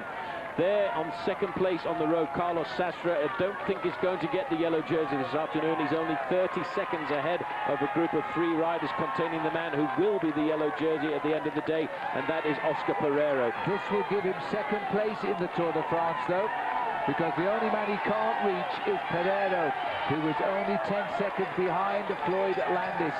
And so we're looking at two French riders, an Italian here, but that's not the race. They're a long way back. Here comes Carlos Sastre up to the line. The clock will start when he crosses the line, and I think the result, Paul, he'll be second tonight behind Pereiro. Yep, he needs a lot of time to get himself the overall lead. We don't have to worry about that, as this man Carlos Sastre comes up to the line. He's not going to take the overall lead because the riders challenging him are right behind. He needs an awful lot of time, more than 2 minutes, to take the lead away from Oscar Pereiro, and Oscar Pereiro is only 30 seconds behind. That won't happen, but he will stay ahead of Kloden, and Menchov and Dessel are in big trouble, as well as Landis. So Sastre should be climbing to second, and then he may have enough time left to try and get over Pereiro in the days behind. This race, instead of opening up, is actually closing down with one more day to go in the Alps. And what kind of a day is that going to be, as this man comes up to the line and stops the clock for him, second place, but he'll be looking over his shoulder to see where are the rest. Well, I can tell you they're not too far behind, because Oscar Pereiro is going to take a time bonus as well. Yellow. This man is feeling the magnetism of the race lead. He's back in the Maillot Jaune. What an incredible finish. They almost caught Sastre as well. Evans and Kloden in that order. Well, he'll pick up an 8-second time bonus. That's not what is important to him, but what he will do is extend his lead over Denis Menchov and Cadel Evans. These are the next riders on the road. A good ride, really. A good recovery by Christophe Moreau coming in there with Cyril Dessel and Pietro Cauchioli, the Italian rider in the green shorts at the back there. Cyril Dessel, for me, has done a phenomenal ride here in the Tour de France. I didn't expect him to hold on. He will still hold on to third place, I think. He'll just have Pereiro and Sastre ahead of him. So despite the reshuffle, he should be still sitting in third tonight. Well, that was a great performance by him, and he's going to have to say a very big thank you to Christophe Moreau. Now, Phil, we're probably going to have to wait for 5 or 6 minutes to see the arrival of the yellow jersey. I'm afraid Floyd just cracked on the climb, and he's lost a whole heap of it. Around about 9 minutes on the day's winner, and about 7 minutes overall. But there's the winner, and just take a look at this. I think his arms couldn't go any higher. They were aching so much after spending the whole day at the front of the race. It really was an incredible ride today for Michael Rasmussen. Let's have a look at our Honda stage results. Carlos Sastre was racing for a yellow jersey. He got within 141 of the winner as well. 154 Oscar Pereiro. He was only 10 seconds behind Floyd Landis. Cadel Evans and Andreas Kloden, 4th and 5th. Further down, Moreau, Cauchioli, Cyril Dessel, 4th. Levi Leipheimer, 9th. And Zubelda completing the top 10. And if we can take you further down here, Denis Menchov 11th. He won't be happy at being at 3:42 for. Michael Rogers also slipped back. Damiano Cunego was still waiting for Floyd, 14th, and Floyd Landis not making it, I have to tell you, in the top 20. Vladimir Karpitz, and again he's in at 23rd, but look at the time gap. Floyd Landis today losing 10 minutes and 4 seconds to the winner, about 8.5 to the men that matter. Well, it's a sad, sad day for us all. We knew it was a hard day today. Floyd seemed to be going so well. Then he slipped to the back of the field and we wondered. Well, that was the first sign. I thought he might have been trying to play the bluff that Lance Armstrong played a couple of years ago, but certainly it was no bluff at all, and it didn't go unnoticed by the other riders in the group. And don't ever forget that Oscar Pereira knows Floyd Landis very well. They raced on the same team for a couple of seasons, and he probably felt in the back of his mind that Landis was going through a bad Jersey, incredible tour this for surprises. Sastre up into second place. Andreas Kloden up into third place. Dessel down third to fourth. Cadel Evans up 7th to 5th. Further back, Menshoff went down. He did crack today. He said he didn't crack yesterday, but maybe he did really. Michael Rogers 7th, Christophe Moreau 8th. Good finish for him in the tour. Leipheimer, after all of that, still sits in 9th place, but out of the top 10 is now the race leader, Floyd Landis. He comes in at 11th, 8:08 behind the new leader now, Pereiro, conceding an awful lot of time. All of the riders there completing the top 15 is Marcus Foten. See a different face of the Tour de France. It's uphill, it's easy in a cable car. Try doing it on a bike. Morzine is now ready to welcome the Tour de France as it runs away from the Alps today. But what a route this is. That's the finish. We're already down here in the Alps. It's far from easy. In fact, it could be the hardest day. And boy, we've had some hard days, Paul. But today we're going on the Jouplan. Well, the Jouplan comes right at the very end. It is a beast of a climb, but again, it's not easy to get there. Let's have a look at stage 17 then, from Saint-Jean-Maurienne to Morzine. Over the first climb of the day. Doesn't look too bad, does it? Just a first category Col de Chézy, 5,400 feet. Then the Col des Aravis at 4,900. Then the Col de la Colombière into the town of Cluse. A little climb, the Côte de Châtillon. Right at the very end, look at that monster, the Col de Jouplan. Then it's all downhill to the finish. And there's a little more detail here. It's climbing all day and it is very, very hot. And we get to the Col de Jouplan. 8.7% over 7 miles long, and it tops out at 5,500 feet. Jersey, Oscar, well, how did you get your polka dot jersey, Michael? They're the two main triumphs of yesterday. There is a breakaway going at the start today, 10 3/4 minutes. None of them really much more than sprinters in a leading group, which was 14. It's reduced to 11. It's down to even less now. But back in the pack, Phonak, the team of Floyd Landis, hit the front en masse, and they've really stretched the field out. And then it came. Floyd Landis gone to the front, his jaw set, hurting Oscar Pereira, looking him in the face, just like Lance Armstrong once did on Alpe d'Huez to Jan Ullrich. And the pressure went on, the yellow jersey went off. Then he tried to go with other leaders. Michael Rogers on the right, Cadel Evans struggling at the back. No one could work with Landis. Landis is clear, and when we go to the action, he's already well ahead of the field. This is an unbelievably brave move by Floyd Landis to try and do that, to try and go out on the road. But what happened behind was it started to slow down a fraction, and then the yellow jersey managed to regain the main field. But as we go back to live pictures, this group have swelled to around about 35 riders, but currently Floyd Landis, Phil, is riding around about 2.5 minutes in front of them. This is something I don't think I've ever seen in the Tour de France from a man who has been a challenger for the overall, disappearing from the overall standings, then trying to fight his way back. There is a precedent on this very stage back in 2000 when Marco Pantani did exactly the same thing, but he was doing it to spite Lance Armstrong. He wanted to put Armstrong into difficulty, which he did at the end of the day. This is going to be a very strange day this afternoon because this is a very difficult stage. We now have just 7 riders left of the original group up front. This is the first time we've had a close-up look here of the riders. Pavel Padranos, Stuart O'Grady, Patrick Sinkovitz, Juan Manuel Garate, Daniel Rigi, Patrice Olgon and Philippe Gilbert. They are the men surviving at the front. They're about to feel a tornado arrive with them, I think, as they battle it out here for the top of the Col de Chézy. Sorry about the little bit of picture break up here, but it's not going to make any difference today, I don't think. They're racing for the prizes at the top. But the big news is that Floyd Landis, the American who completely hit the wall yesterday and lost 10 minutes, has made the decision now to try and ride the whole field off on the Tour de France. Well, these guys are really at the front field fighting out for a few little crumbs in the Tour de France this afternoon, but there's a man behind is doing something quite remarkable.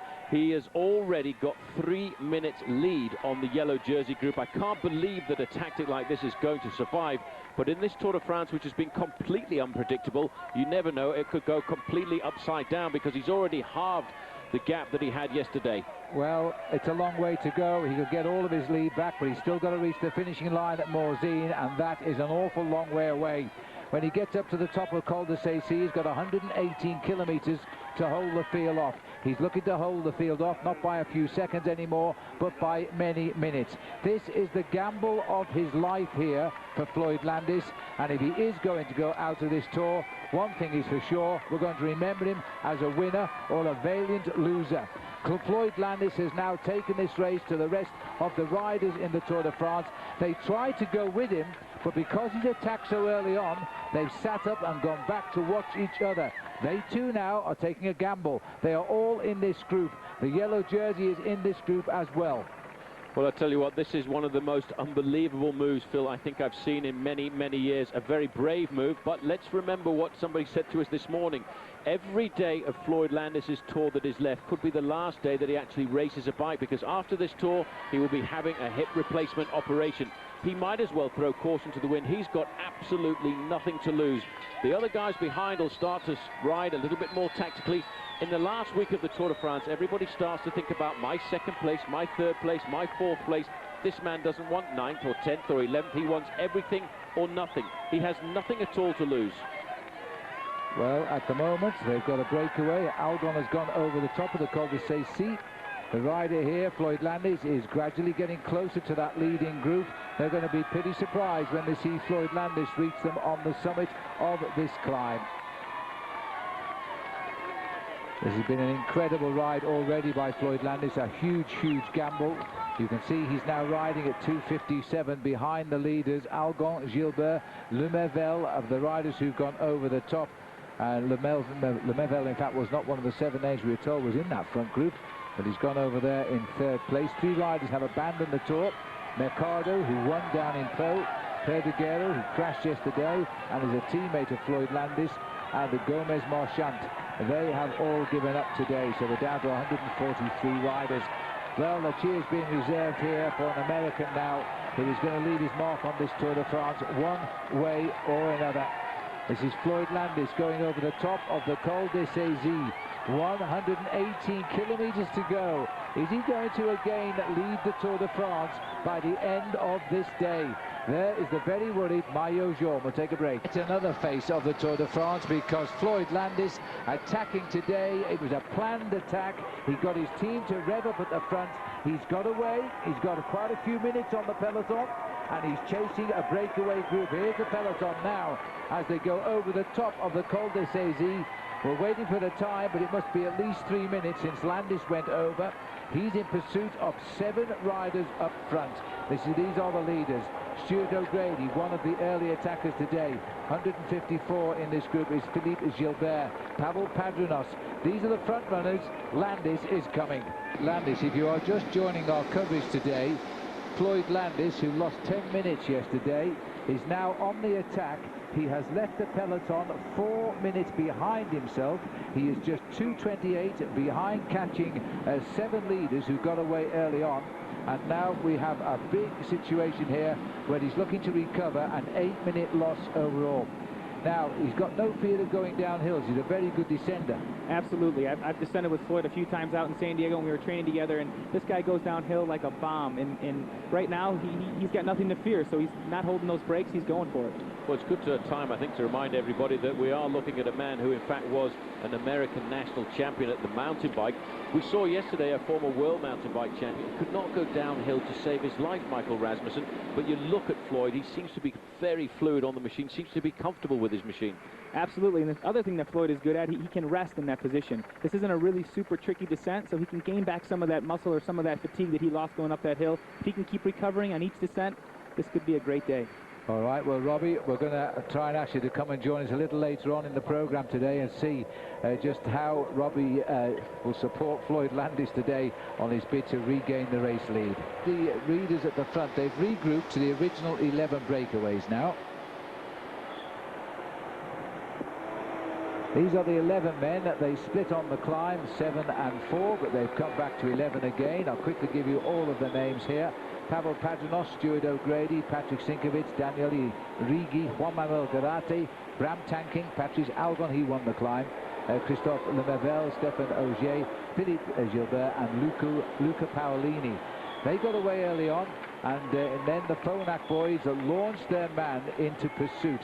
And it's not going to be long before he gets up here, Floyd Landis. We are approaching now the base of the Col des Alevis. Then we've got the Col de la Colombière, the Côte de Châtillon, which is the third category. Then the all category, outside category, Col de Jouplin. It's a heck of a day to go mountaineering by yourself. It certainly is. He may well get a chance to reintegrate this group, Phil, because the riders are just coming into the town of Flumet, and that is the feeding zone, and they will, I think, slow down a fraction because it's very important on a long day like this in the mountains to take on board those feed bags. So it may well just take a little bit out of their impetus, allowing Floyd Landis to once again eat into the advantage that he has done. You know, he's already come from 6 minutes down on these riders to 2 minutes down on these riders. He's really forcing his way across this gap in an unbelievable way. Well, he's obviously going to, if he doesn't get there before, he'll climb up to him on the Col des Alevis, I'm sure of that. How many helpers will he find here, or will they all just follow him? Because I'm not sure. We'll find out as we race now. We're going down the still, basically we're down the Col des Saisies as we head now into Notre-Dame de Bellecombe, and then we'll start the climb up towards the top. This is Flumet, where they're grabbing their food sacks here. Floyd Landis is a great descender. He will gain on those leaders going down the hills as well as going up the hills. Waiting for a latest time check. But he is starting to look very, very good. Completely a different man. The art of being a brilliant stage race rider is the art of recovery and recuperation. He was completely broken yesterday, mentally and physically. Doesn't look like the same man today. Well, he's not far away from the feeding station, Phil. He is not very far behind these men at all. And I think the important thing to remember is last night he could have packed his bags and walked away from the Tour de France and everybody would have forgiven him. But in fact, he came down to actually speak to the press. This is some pretty wild descent that is going down here. And let's not forget, former national mountain bike champion, just throwing his bike around these corners. These guys now are starting to hear the information and the news that Floyd Landis is starting to nail them back. Well, back with the leaders here, looks like Christophe Lemavelle was also being unhitched off the back of this group. Now a little bit of panic. We've just got onto the slopes to the Col des Alevis. Not everybody is climbing. Pavel Padronos is moving clear at the front there as they split this field up. And it looks like Juan Manuel Garate also setting the pace as we get up towards the leaders.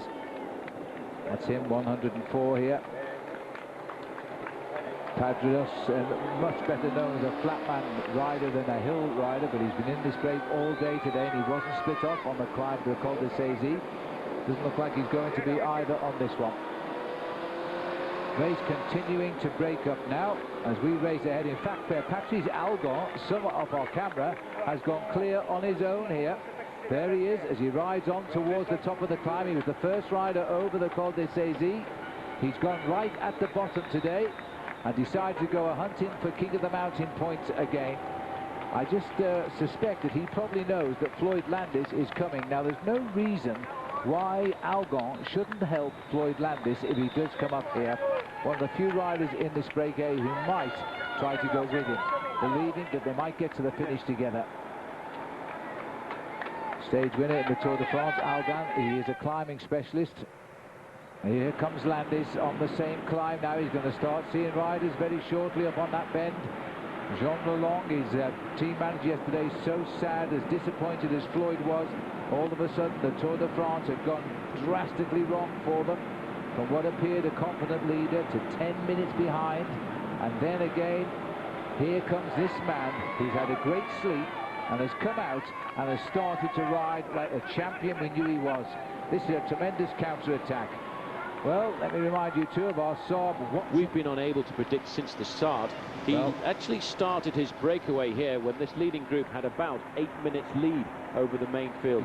His team took a little bit off him, and then he's finished off about 6 minutes on his own. Let's see if anybody looks at him here as he just goes straight by. Luca Paolini took a good look at him, thought, that's number 71, that's Floyd Landis. Look at the acceleration now. Stuart O'Grady takes his back wheel. He's just gone. Look at the visible lifting of the speed here. They can't believe that the tornadoes just swept through. Well, they will be absolutely shocked to see the man who was the overall leader coming up towards them. And they just look at him to say, what are you doing here, Floyd? You were so bad yesterday. You lost 10 minutes yesterday, and you're now with us. Another double take by Patrick Sinkovich. It was Sinkovich who partially destroyed Landis yesterday with his superb pacemaking at the front of the group. And now he just took a double take when he saw that Landis is here. Landis, everybody knows his plan. If he's got the strength, has he got the strength? We don't know that. This is the only man ahead of Landis on the road now. But what am I doing here? Because I'm not sure I can stick with the pace of Floyd Landis. And Landis has gone immediately straight to the front end of the main field. I'm trying to see if anybody is working with him. And it is Juan Manuel Garate. Not a surprise, because after all, Garate has got nothing to lose in a race like this, Phil. His man Tom Boonen out of the tour, and he probably feels that this afternoon, if he could get some help, give some help to Landis, he may well be getting himself a stage win. Well, this is going to be another surprising day. There's still 6 kilometers to go to climb to the summit. That's just over 3.5 miles. Looks like, in fact, Paolini has decided enough is enough. He's rather shocked Landis has lifted that pace and put him in the red zone here. The other one going is Ogier. Ogier too, looking back, would say, oh, I don't believe this was going to happen. I thought I was going to get into a nice little breakaway today. 8, 10, 15 minutes for me, and then the chance of cracking a stage victory. Well, sorry, boys. A man called Floyd Landis has decided differently. Bram Tankink, not a surprise to see him not able to follow the pace. He's a man for the flatlands and for Tom Boonen. Next man to go, Philippe Gilbert, thinking, oh no, this was a great day, this was a great breakaway. What's Floyd Landis doing? Well, I'll tell you what he's trying to do, Philippe. He's trying to turn the Tour de France upside down once again. Well, he's setting the pace now. Now, Padrinos, who was climbing well until Landis arrived, will be the next one to join the boys in the back wagon. Now, Landis has slowed down here as if to assess what's going on. He's looking at everybody, easing them through. Just going back, checking out on everybody. He wants to see who he's got rid of, who is in this leading group with him. He can see that currently, if we do a quick stop of the race, Floyd Landis will be 4 minutes and 5 ahead of the yellow jersey on the stage at the moment. And that is going to really start to... in fact, puts him 4 minutes behind the race lead overall. So he would, in fact, be now sitting in 7th place overall in the race. He's climbing back. This is the leader, Patrice Algon. And just getting on with his job right now, like everybody else. They didn't seem to know that Landis was coming up. Maybe nobody told them. And he's completely split that breakaway. I can't really work out why he slowed down like that. It'll become apparent, I'm sure. There is the long line. The peloton regrouped on the descent of the Col de Saisy. I'm sure it'll split up later. This is Cloten, who must be more than a little concerned with this move. More than a little concerned, I think everybody is. All of the riders in the top 5, I would think, have to be very concerned about this. Pereiro, first of all, because he is really under difficulty over the first climb of the day, and he's probably wondering now what he's going to do when we come to the Joux-Plane. He'll get the top of the climb and his second big climb in the bag today. Well, for him, he comes to the summit of the climb, and what's going to be important for him now is whether or not Floyd Landis can put in a daredevil descent. He currently is 1 minute and 20 seconds ahead of Floyd Landis, but it is a long descent down into La Clusaz. It continues down through La Clusaz to the Grand Bornand for their next hotspot sprint of the day, and it may well be that Landis can bridge the gap. If I was a team manager now and I could see the way this tour was going, I would actually ask Algon to lift up the pressure a fraction and try and wait for Floyd Landis to return, because that would give his man a chance of actually having a more serious crack at winning the stage. Padrinos has gone rather. O'Grady, Landis, Sinkovich and Rigi are the leaders here. Well, O'Grady must be wondering what he's doing in a breakaway like this. He thought initially going into the breakaway, because it was a breakaway of 11 riders who were basically so far down in the overall classification, we could have easily said, well, that's it, that's the break of the day, and I think we both did just before we went to air when it was 8 minutes. But in fact, that is definitely not the case. Look at that. There's the time As they gap, hit the the exact line. time gap. 1:14, a minute 14. They should be able to pull that back on the way down the Col d'Alevis. Junior national mountain bike champion in the United States. He was a minute 14 over the top. They're saying now it's a minute and 12 and 5 minutes 23 seconds going back to the front end of the main field. Very fast climb. Floyd Landis will not get any help at all now from this group, because I think these guys, Phil, are certainly very happy just to be passengers. Well, a big crowd actually out on the Col d'Alevis today as they start to snake their way down the twists and turns. Pressure on. This is a very good descent, quite a clean one. Not the same can be said when we get over to the Jouplan. Cadel Evans thinks that this course is rather silly and very dangerous at this stage of the Tour de France. He was actually referring to the drop of the Col de Jouplan straight into Morzine and the finish there. The yellow jersey, Phil, although he's keeping it pretty much pegged at the moment, is now starting to look a little bit precarious. He's now coming into the same situation that Floyd Landis was in yesterday. He's now down to one final teammate. That is David Arroyo on the front. He did have alongside him a few moments ago Zandio, but Zandio also now seems to be disappearing. This is what the French will call a coup de Trafalgar. A Trafalgar move this afternoon by Floyd Landis, because he's putting everybody into difficulty. Not only the overall leader, but it's also going to affect the outcome of the whole tour. Now switching to the back of the group, which has just sprinted again on the first kilometre of the big climb, the Col de la Colombière. And these two riders are just hanging on to a flying Floyd Landis. Just around the corner ahead is Patrice Algon. There he is as he closes in now, and that's a man who can help Floyd Landis today. He's got no teammates who can win the Tour de France. Why should he not help Landis? Because I bet you, if he helps Landis to stay clear of the peloton today, Landis will give him the stage win as a token of thanks. There he is, riding alone. He's topped every climb today. The Col de Cézanne, Col des Aravis. He just won the sprint in the Grand Bournon. We're on the Col de la Colombière. Well, this is it, Paul, as we now see virtually here the junction. Three riders. Daniel Origi there really should have been eliminated yesterday in that big bunch, but he was allowed back in. He's sitting there wondering how did he get messed up in this. And Sinkovic, he's riding well, largely responsible yesterday for the destruction of Floyd Landis. He's now riding behind him again. Well, I wonder what Robbie Ventura, Floyd Landis' coach, is thinking at this point, Phil, because you know what? We're round about 5.5 minutes now ahead of the yellow jersey group, and I'm sure Robbie Ventura will come back to talk to us a little bit later on. That's if he can talk, because he's probably sitting right on the edge of his seat with a performance like this. Now I think we may well see a situation where Landis and Algon can start to work together. But these guys, Phil, must be beginning to feel just a little bit worried. This is a weird event. They have got to start thinking, boys, we have to pull together if we're going to stay in touch with this Tour de France today, instead of just letting, by tradition, the team of the yellow jersey do all of the pacemaking. Because as they start the climb now, they're going to have to throw a little bit of grease behind the mill too. They're going to have to send their teammates up as they start up this. A word there, Landis, to Jean Lalonde, as there's only three of them left here now. It's Landis, and he's taking his bike here. That was a word to say, I need another bike. There is the change. No rush at all. Quick drink on the bike and away. This man's full of confidence again. This is the Landis of a week ago, this. And he's back in the race straight away. So Landis races back up now to those two riders. They've completely blown away everybody else on the lower slopes of the Col de la Colombière. As we're looking at the main field here all together, and still under the escort of the yellow jersey with two teammates left on the front. The other riders have got to help soon, otherwise they're all out of the victory situation. It's 45. These are the leaders. Patrice Algon was unhooked. He's now just about crawling his way back on here as they start to now continue up all day. Well, they might be making a huge mistake.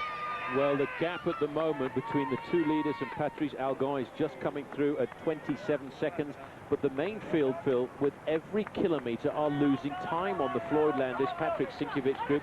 Latest time check, 6 minutes and 22 seconds. Well, 6:24 even now as it continues to drop back, that group Maillot Jaune. Algon is ruining the day a little bit there. He can't quite lift his pace that high. We're on the Col de Colombière. It's a first category climb. Overall length is 12 kilometres, which is round about 7 miles. When we go over the top, we've got just 67 kilometers to race, but of course we do have the toughest climb of them all, the Joux-Plane, where there is a massive crowd out there today to wave goodbye to the Tour de France in the Alps. Time of the day, and this is going to be the summit of the Col de la Colombière. Over the summit of this climb, once he reaches it, he's looking at 66 kilometers to go to the finish, but 40 kilometers to go before he reaches the foot of the Joux-Plane. Critical moment, I think, because the riders will try to organise a chase once they go over the top of this. I'm sure that they should have tried to get a chase going on the upslopes, which indicates to me at the moment they haven't got the firepower back there in the peloton, and they're wondering whether in fact Landis can survive or will he destroy himself on the Col de la Joux-Plane. 66 kilometers to go. Quick drink now for Floyd Landis as we plunge down. We started the clock now, and remember, the clock is based on Landis hitting that finishing line on the climb, and it will be based on the yellow jersey. I'll keep you informed. Phil, that was a very dangerous descent. They were just starting there as we go back to Patrice Algon. He's recovered a fraction. A moment ago, he was over a minute in arrears, and if he could make a daredevil descent and come back to the leader, he could be a serious ally, but I wonder if he's got anything in the gas tank to recover over the summit of the Col de la Colombière. Here he is, out of the saddle, and it's still going to be around about the 1 minute mark, and I don't think his descending ability matches Floyd Landis's at all, so I don't think he's going to be a factor in the breakaway anymore. Well, we'll make that exactly 1 minute for Patrice Algon, and he should bridge a minute on the way down. It's quite a long descent as we shoot into Cluse. This is a rather tired peloton here. George Hincapie on the far side, he's not really interested. The two riders in AG2 are Cyril Dessel on the right. He should be interested. He's going to be losing his 4th place overall in the Tour because he's already behind now Floyd Landis, who is looking for 8 minutes 8 seconds on the clock, and that will put him in the Maillot Jaune on the road. And we're looking at the descent now. There he is in his traditional style as he starts to plunge down now. Sinkovic searching for a little bit of food here. All he's doing is following this tornado around the Alps and just hoping he can contain him on the next climb. Remember, we're counting the split at the moment, and it's going to be big, that's for sure. Big enough to get some commercials in between. Would be currently the yellow jersey on the road. It's impossible to believe. The time checks at 8:23, he is, but this will be a very accurate time check as they top the climb. They're about half a minute from the top. There is the top. It'll take them much more than half a minute. Floyd Landis is now the Maillot Jaune virtuel again of the Tour de France. He has recuperated all of his time. With every pedal rev now, he is gaining. This is David de la Fuente just shooting off the front for a few points, and I'm a little bit surprised that, in fact, not being chased. There's the clock gone by. I thought he might have been chased by the polka dot jersey, but now Floyd Landis is the leader of the Tour on the road, and he's got 66 kilometers to prove he's back in yellow. Well, it's going to be a long wait now to see how much of that 8 minutes, and well, it was 8 minutes 25 to David de la Fuente, but it's actually going to be 8 minutes and 33 seconds to the front end of the main field. I wonder how much of that time, Phil, he is going to conserve over the next 66 kilometers. I don't believe he's going to lose anything over the next 18 kilometers because most of those kilometers are downhill. I agree entirely. Well, as we see the two leaders here, how much will he build now, because the peloton looks a bit beaten to me. Well, at the start of the day, Oscar Pereira was the overall leader, 74 hours in the saddle. He looked comfortable with 1 minute and 50 seconds ahead of Carlos Sastre, 2.5 minutes ahead of Andries Kloden, almost 3 minutes ahead of Cadel Evans. Landis was 8 minutes and 8 seconds behind. Basically everybody, myself included, had put Landis out of any chance of climbing himself back into the Tour de France, possibly getting himself a podium with a great ride this afternoon of gaining back 3 or 4 minutes, but not 8 or 9 or 10. Well, looking at the descent here, this is the straight where you can top 60 miles an hour down the Col de la Colombière. The peloton are doing nothing like that. They are freewheeling down here. Landis has won the 15 points at the top. Doesn't mean much to him in the King of the Mountains. He's not looking for that. Bigger fish to fry today as they now continue the descent. The peloton, they're living on hope. Hope that Landis can't make it after what happened yesterday, because in fairness, he is now the race leader again of the Tour de France. Impossible, everybody would have said at the start. This man believed in himself, and it's all coming true. Well, if you were to stop the Tour de France right now on the descent of the Col de la Colombière, the yellow jersey would be Floyd Landis. He went over the summit there with about 8 minutes 34 seconds ahead of the rest of the main field. He shouldn't lose very much down here. The way the race runs out now, he descends off the summit of the Col de la Colombière for a long time, about 18 kilometers into the town of Cluses. Across Cluses for a little bit of flat, not very much, Phil, maybe 3 or 4 kilometers. Then he starts a small climb, the Côte de Châtillon-sur-Cluses. Drops down off that climb, and then the valley road of maybe 15 kilometers to the small town of Samoën, and then he starts the vicious final ascent of the climb of the Days du Plan. Well, he's racing towards that now. He's racing towards Cluses to start with, and then he'll swing out of the town on the Côte de Châtillon. I'll get it right in a minute. There's the town of Cluses down below. There is the Colombière looking over the town. And a very, very easy descent here now at the moment. This is even time to be gained on the way down for Floyd Landis. The peloton, they just better wake up in a minute. They certainly need to wake up, and I wonder which team. 8:45 now. The gap is growing to nearly 9 minutes. I can't believe they're allowing a man to run away with the Tour de France. Indicates purely to me they can't do anything about it. So these are the two leaders here on the way down to end the mountain stages. Tomorrow we have undulations and a slightly flatter finish over in Macas again now. Pereira has pulled his team off the front. There was only one left anyway, and they sent Jens Voigt for CSC now to see what they can do about this breakaway. They must be worried to death right now. This is Voigt stepping on the pace. Remember his rather bizarre crash in the tunnel a couple of days ago. Had to have a lot of stitches and a nasty gash in the hip, and also took out the jersey and cut his shoulder as well. This man is causing total panic back there now. We're descending down into Cluses, and a very short left-hander, but he's round it. 4 hours in the saddle. Riders from Team Discovery trying to keep themselves in contention. There, as we look at the line, we're just waiting. 8:03 is the time gap. They've taken a minute off his advantage, Phil, on the flat part of the course. He's not in the yellow jersey at the moment, but it all depends on exactly what happens when we go over the Col de Jouplan. But I think if he conserves 6 minutes, he's still looking at pulling himself back into this race. No, he lost a minute on the flat, but he's taken back half a minute on the climb, so he's climbing better than the peloton just now. 8:34 over the top of the Colombière, 8:03 over the top of the Châtillon. I wonder, can he still prize it open again on the Jouplan? All depends on how well he really feels now. He has converted his 11th place standing of 8:08 behind into an advantage. It's only just an advantage. In fact, he's just off the lead right now, but he just get a win bonus. Couldn't be truer words today, because are we going to say hello to a new leader here? Because Floyd Landis is making his own Tour de France a great success today.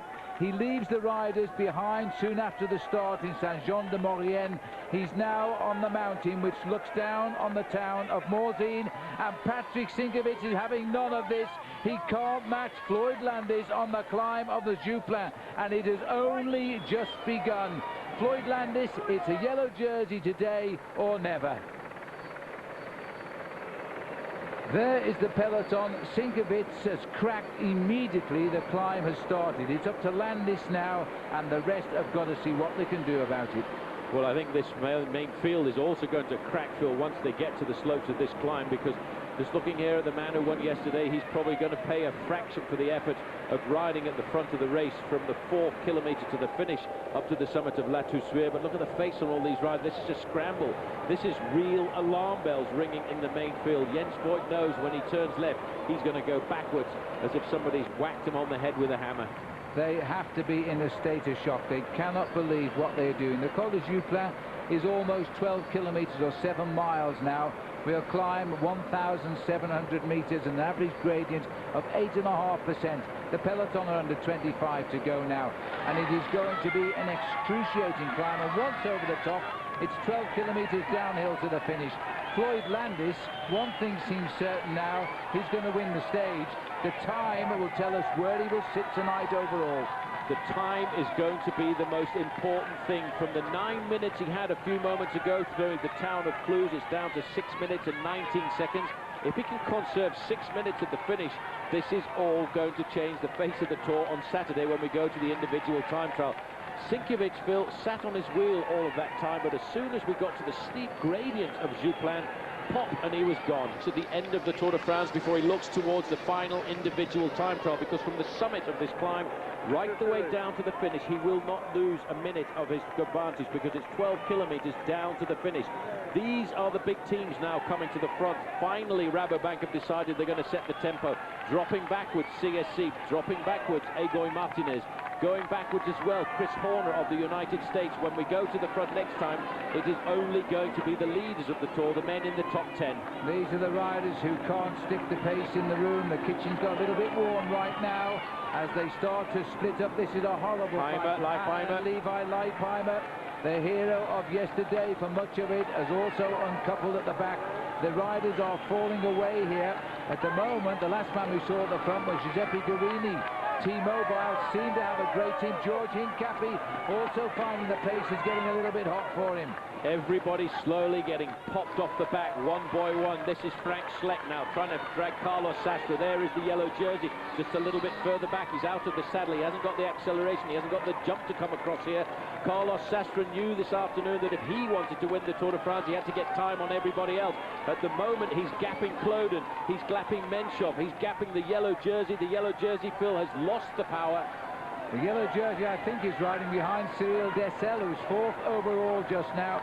Michael Bogart is going forward, but he needs to take with him Denny Menchov, and he can't. Menchov can't respond.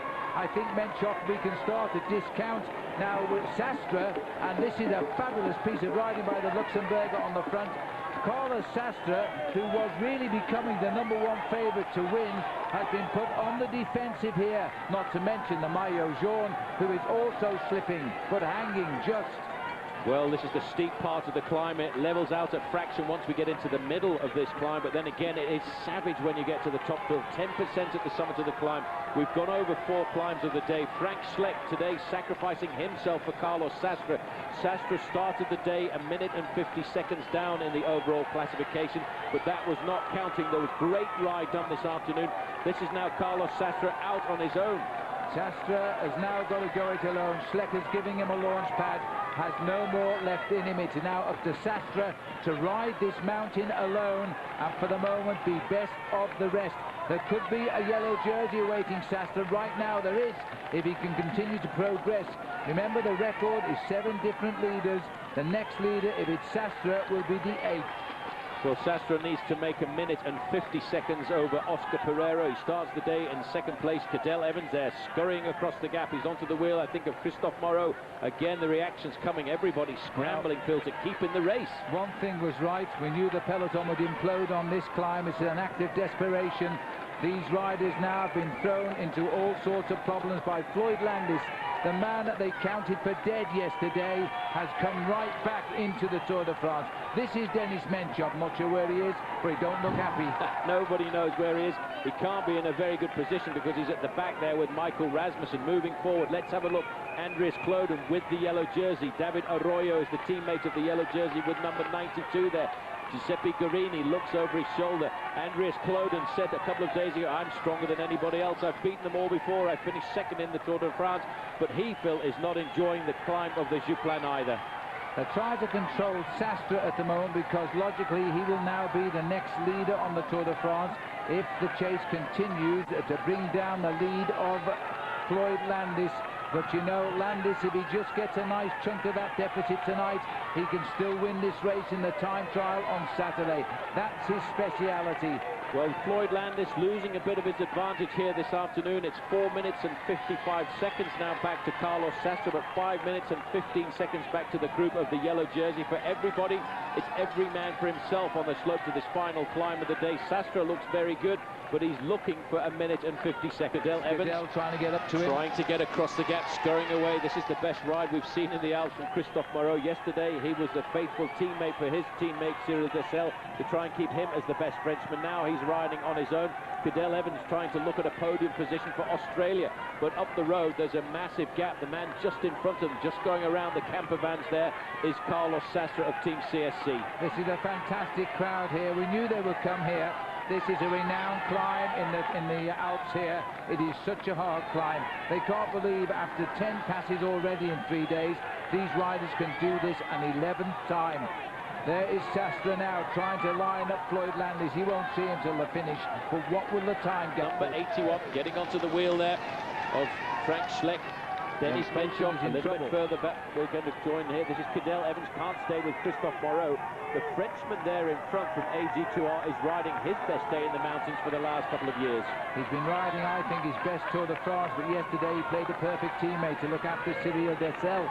Dessel, though, he's riding behind now, and Moreau is going for it himself. He's looking extremely good. He must be good to have ridden Cadel Evans off his back wheel. Cadel's going to have to fall back to this group. There's Cloden, there's Dessel, and there is the man that rode yesterday. Here's the Maillot Jaune. He's still fighting and doing the best he can here. He won't slip far away from the lead tonight, but I think he will slip away from it. Well, it's going to be very close. It all depends on how they have handled the descent. The rider in there for Euskaltel was Haimar Zubeldia, but this is the man who is looking for 1 minute and 50 seconds on the yellow jersey, but up in front of him, a long way up in front of him, still at around about 5.5 minutes, is the man from San Diego, Floyd. To wear it tonight. The Jouplan is having a great say in the Tour de France. Well, let's try and figure out just exactly where everybody is on the slopes of the Jouplan. The way the race looks at the moment, Floyd Landis is leading Patrick Sinkiewicz by 4 minutes. Carlos Sastre is at 5.5 minutes. Christophe Moreau is at 5 minutes and 50 seconds. And the yellow jersey group is still hovering at around about 6 minutes and 30 seconds. They are all over the slopes of this mountain. 12 kilometers of climb and then 12 kilometers of descent down to the Up and stay with that group. Andreas Cloden here is being accompanied and not looking great in third place with the help of his two teammates, Giuseppe Guerini on the front. As we look at the time gaps, 5:47 back to Sastre, 6:09 to Christophe Moreau, and 6:21 to the group Menchov. We go even further back to the Maillot Jaune. This is Sastre, and at last he sees Sinkiewicz, the man who rode all the way today on the wheel of Floyd Landis. So Sastre is now climbing in second place. So Sastre now into second place on the road, going past Patrick Sinkiewicz. Sinkiewicz, actually, Phil, Sinkiewicz has been given the word, sit up and wait. We need to wait for our man, Andreas Cloden, but now it looks as if the yellow jersey decided to take the responsibility himself. As he must. As he must, and if, of course, he can. Because the yellow jersey seems to be in more than a spot of bother right now. And I'm not sure that, indeed, Andreas Cloden has got anything. As you know, this race has completely split up on the climb. Floyd Landis leads. Carlos Sastre chases. Patrick Sinkiewicz is going backwards. Christophe Moreau is behind Sastre. Then comes a group containing Cadel Evans and Frank Schleck. At the start of the day, Landis was 8 minutes and 8 seconds behind. He is now around about 6.5.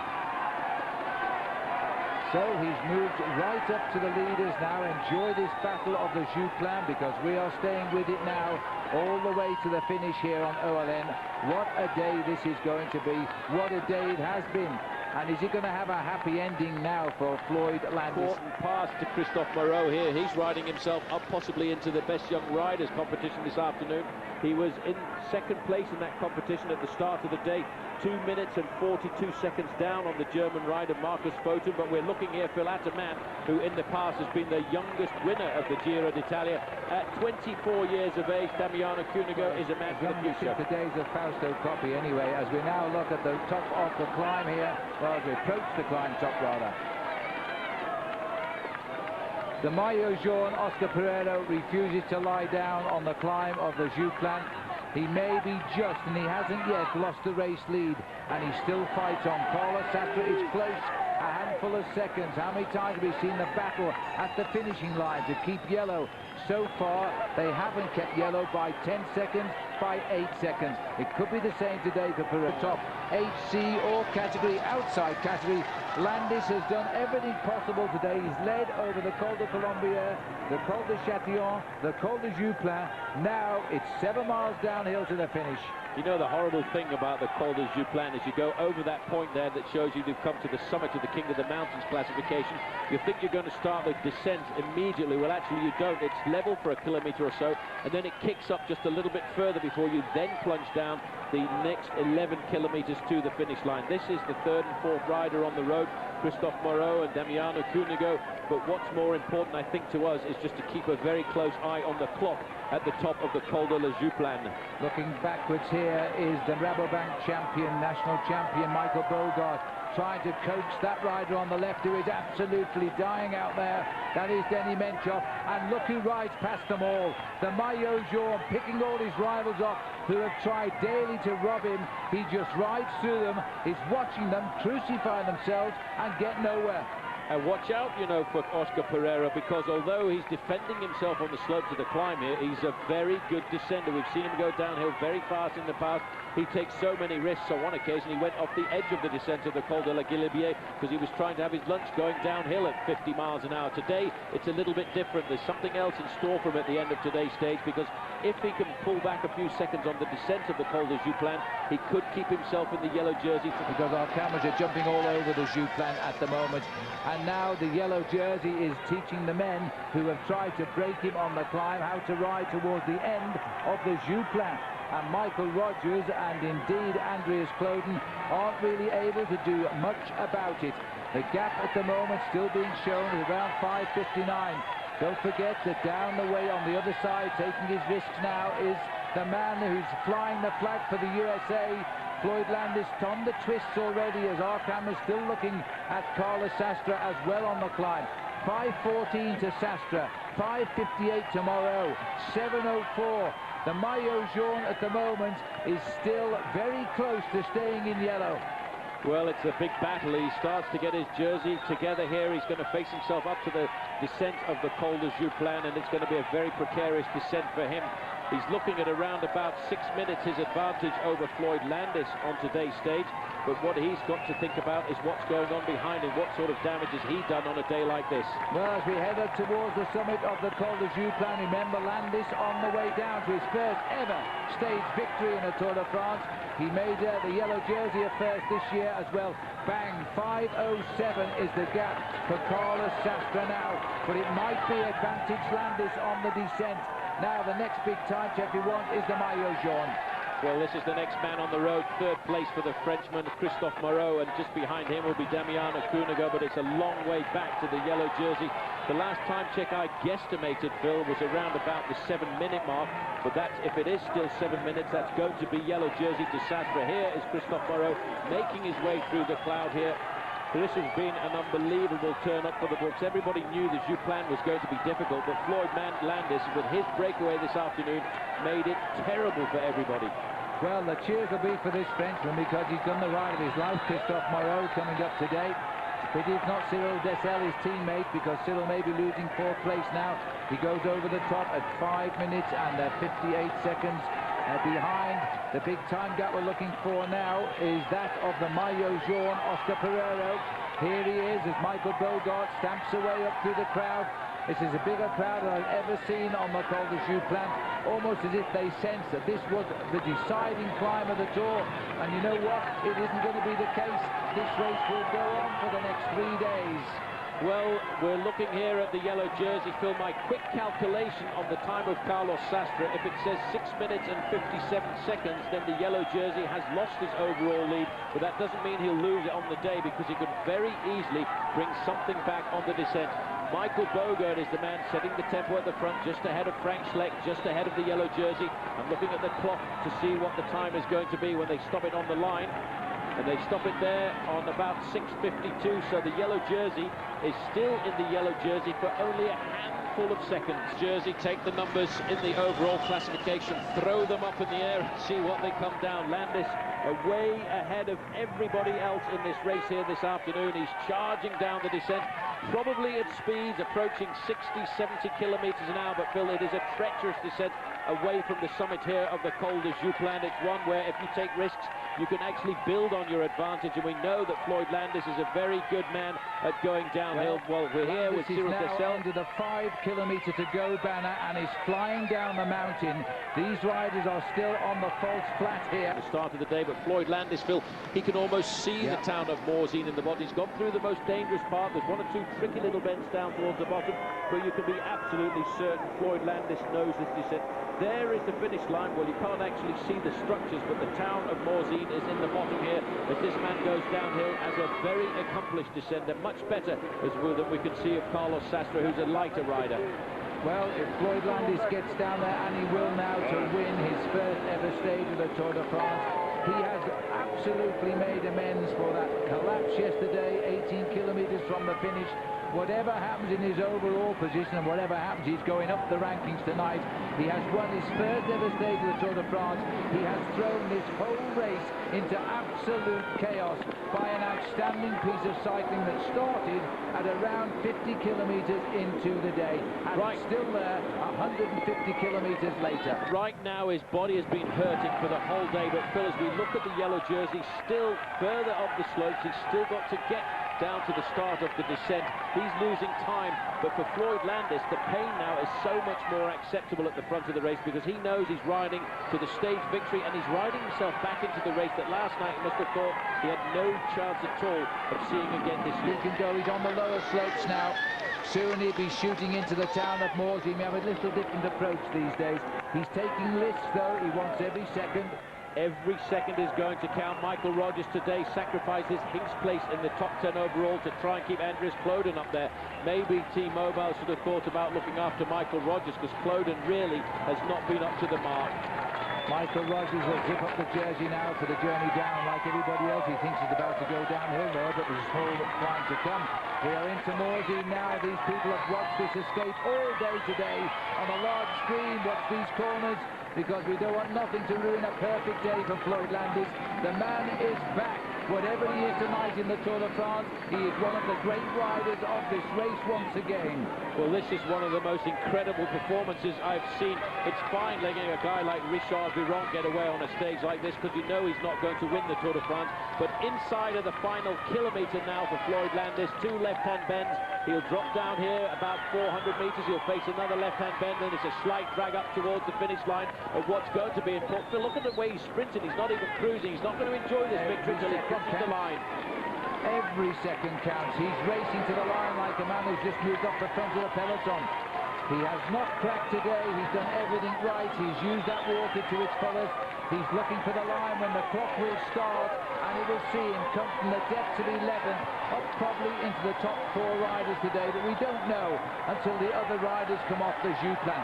Look at this crowd here. It's one of the biggest of the Tour. They've lined this road for the last 24 kilometres, and they've lined it 4 people deep.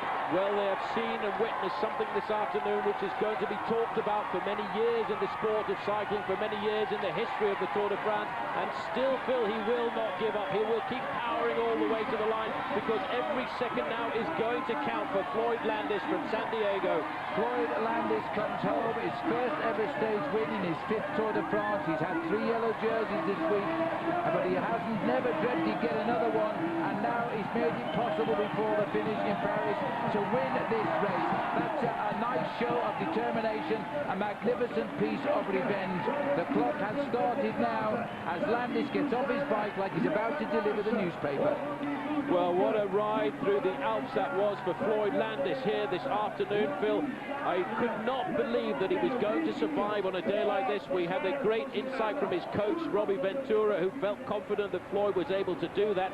The clock has started on the finish line. We've been at around about 30 seconds since he crossed the line, but what's going to be important is where is everybody else in the Tour de France this afternoon.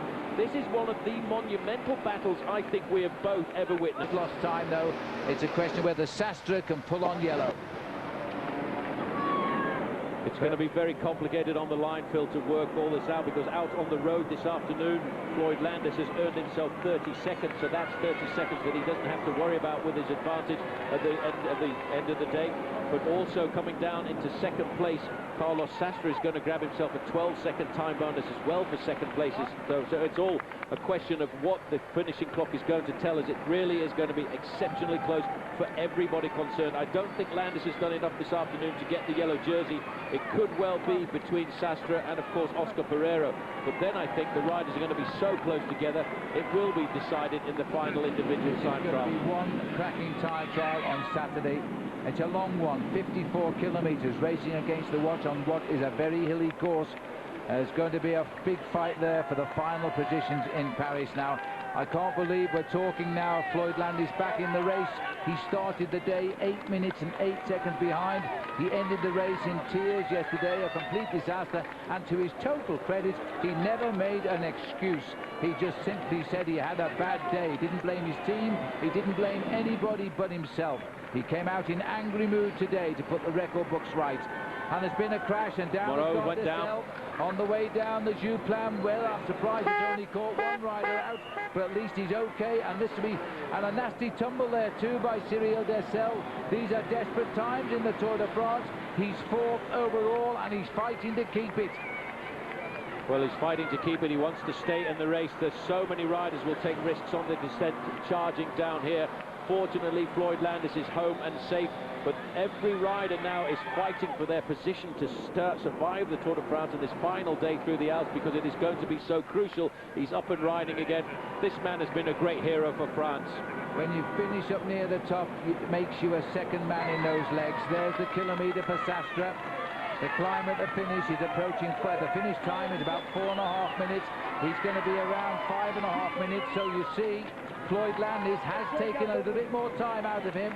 You know, I can imagine how Phonak are thinking about this right now, because they're going to go to the hotel tonight and they are going to recalculate their chances of winning the Tour de France, when 24 hours ago there was no chance they could win this race. Well, it's so complicated this afternoon. Sastre needs to finish inside of 6 minutes to stay in front of Floyd Landis in the overall classification, but he also needs to finish inside a minute and 40 seconds be in front of the yellow jersey if he's going to be the yellow jersey winner. I don't think he's going to lose his position to Floyd Landis on today's stage. It's going to be very close, because he's inside the final kilometre, inside the last 500 metres. Up here, Paul, to the finishing line now.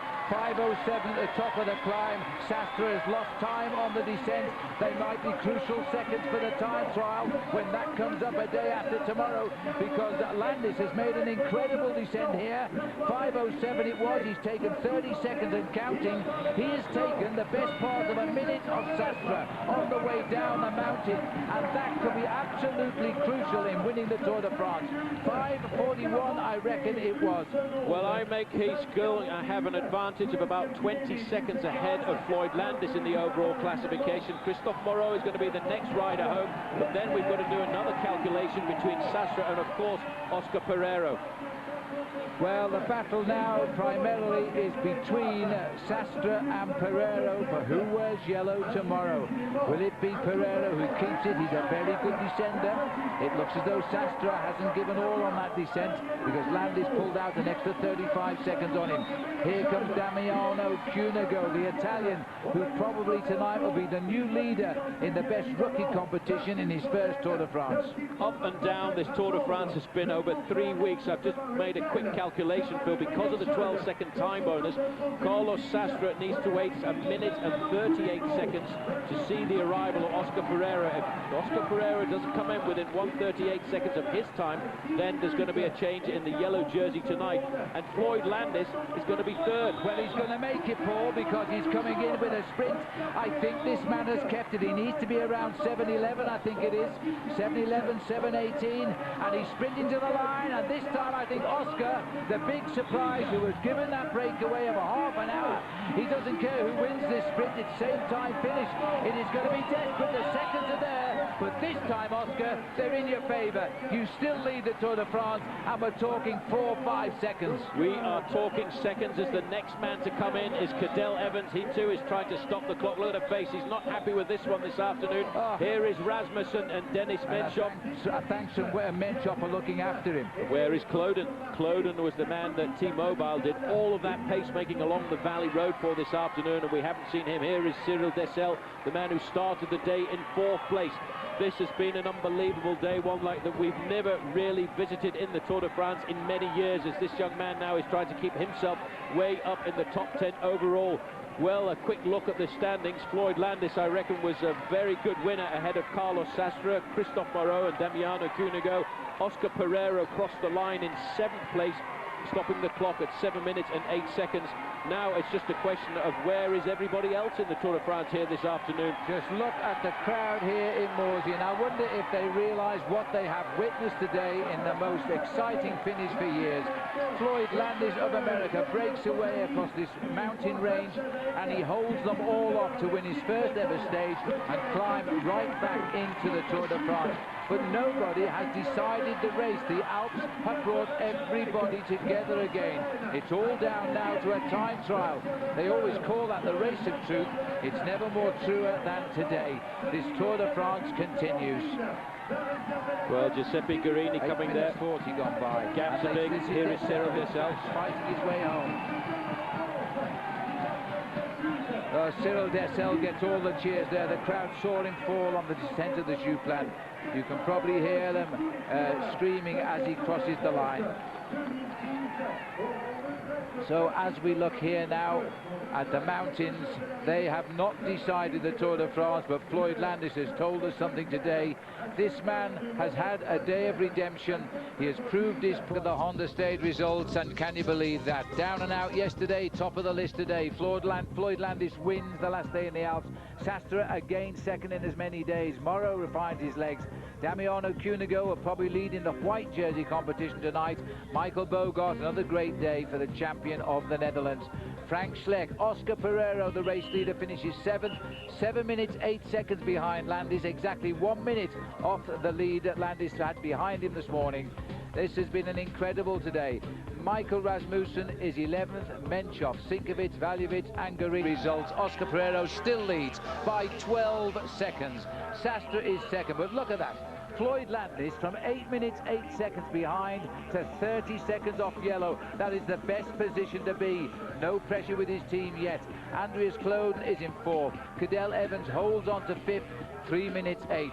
Denny Menchov stays there despite a collapse again today. Poor old Cyril Dessel down from 4th to 7th. Moreau is in there in 8th. Michael Rogers completing the top 10 there at 12 minutes 30.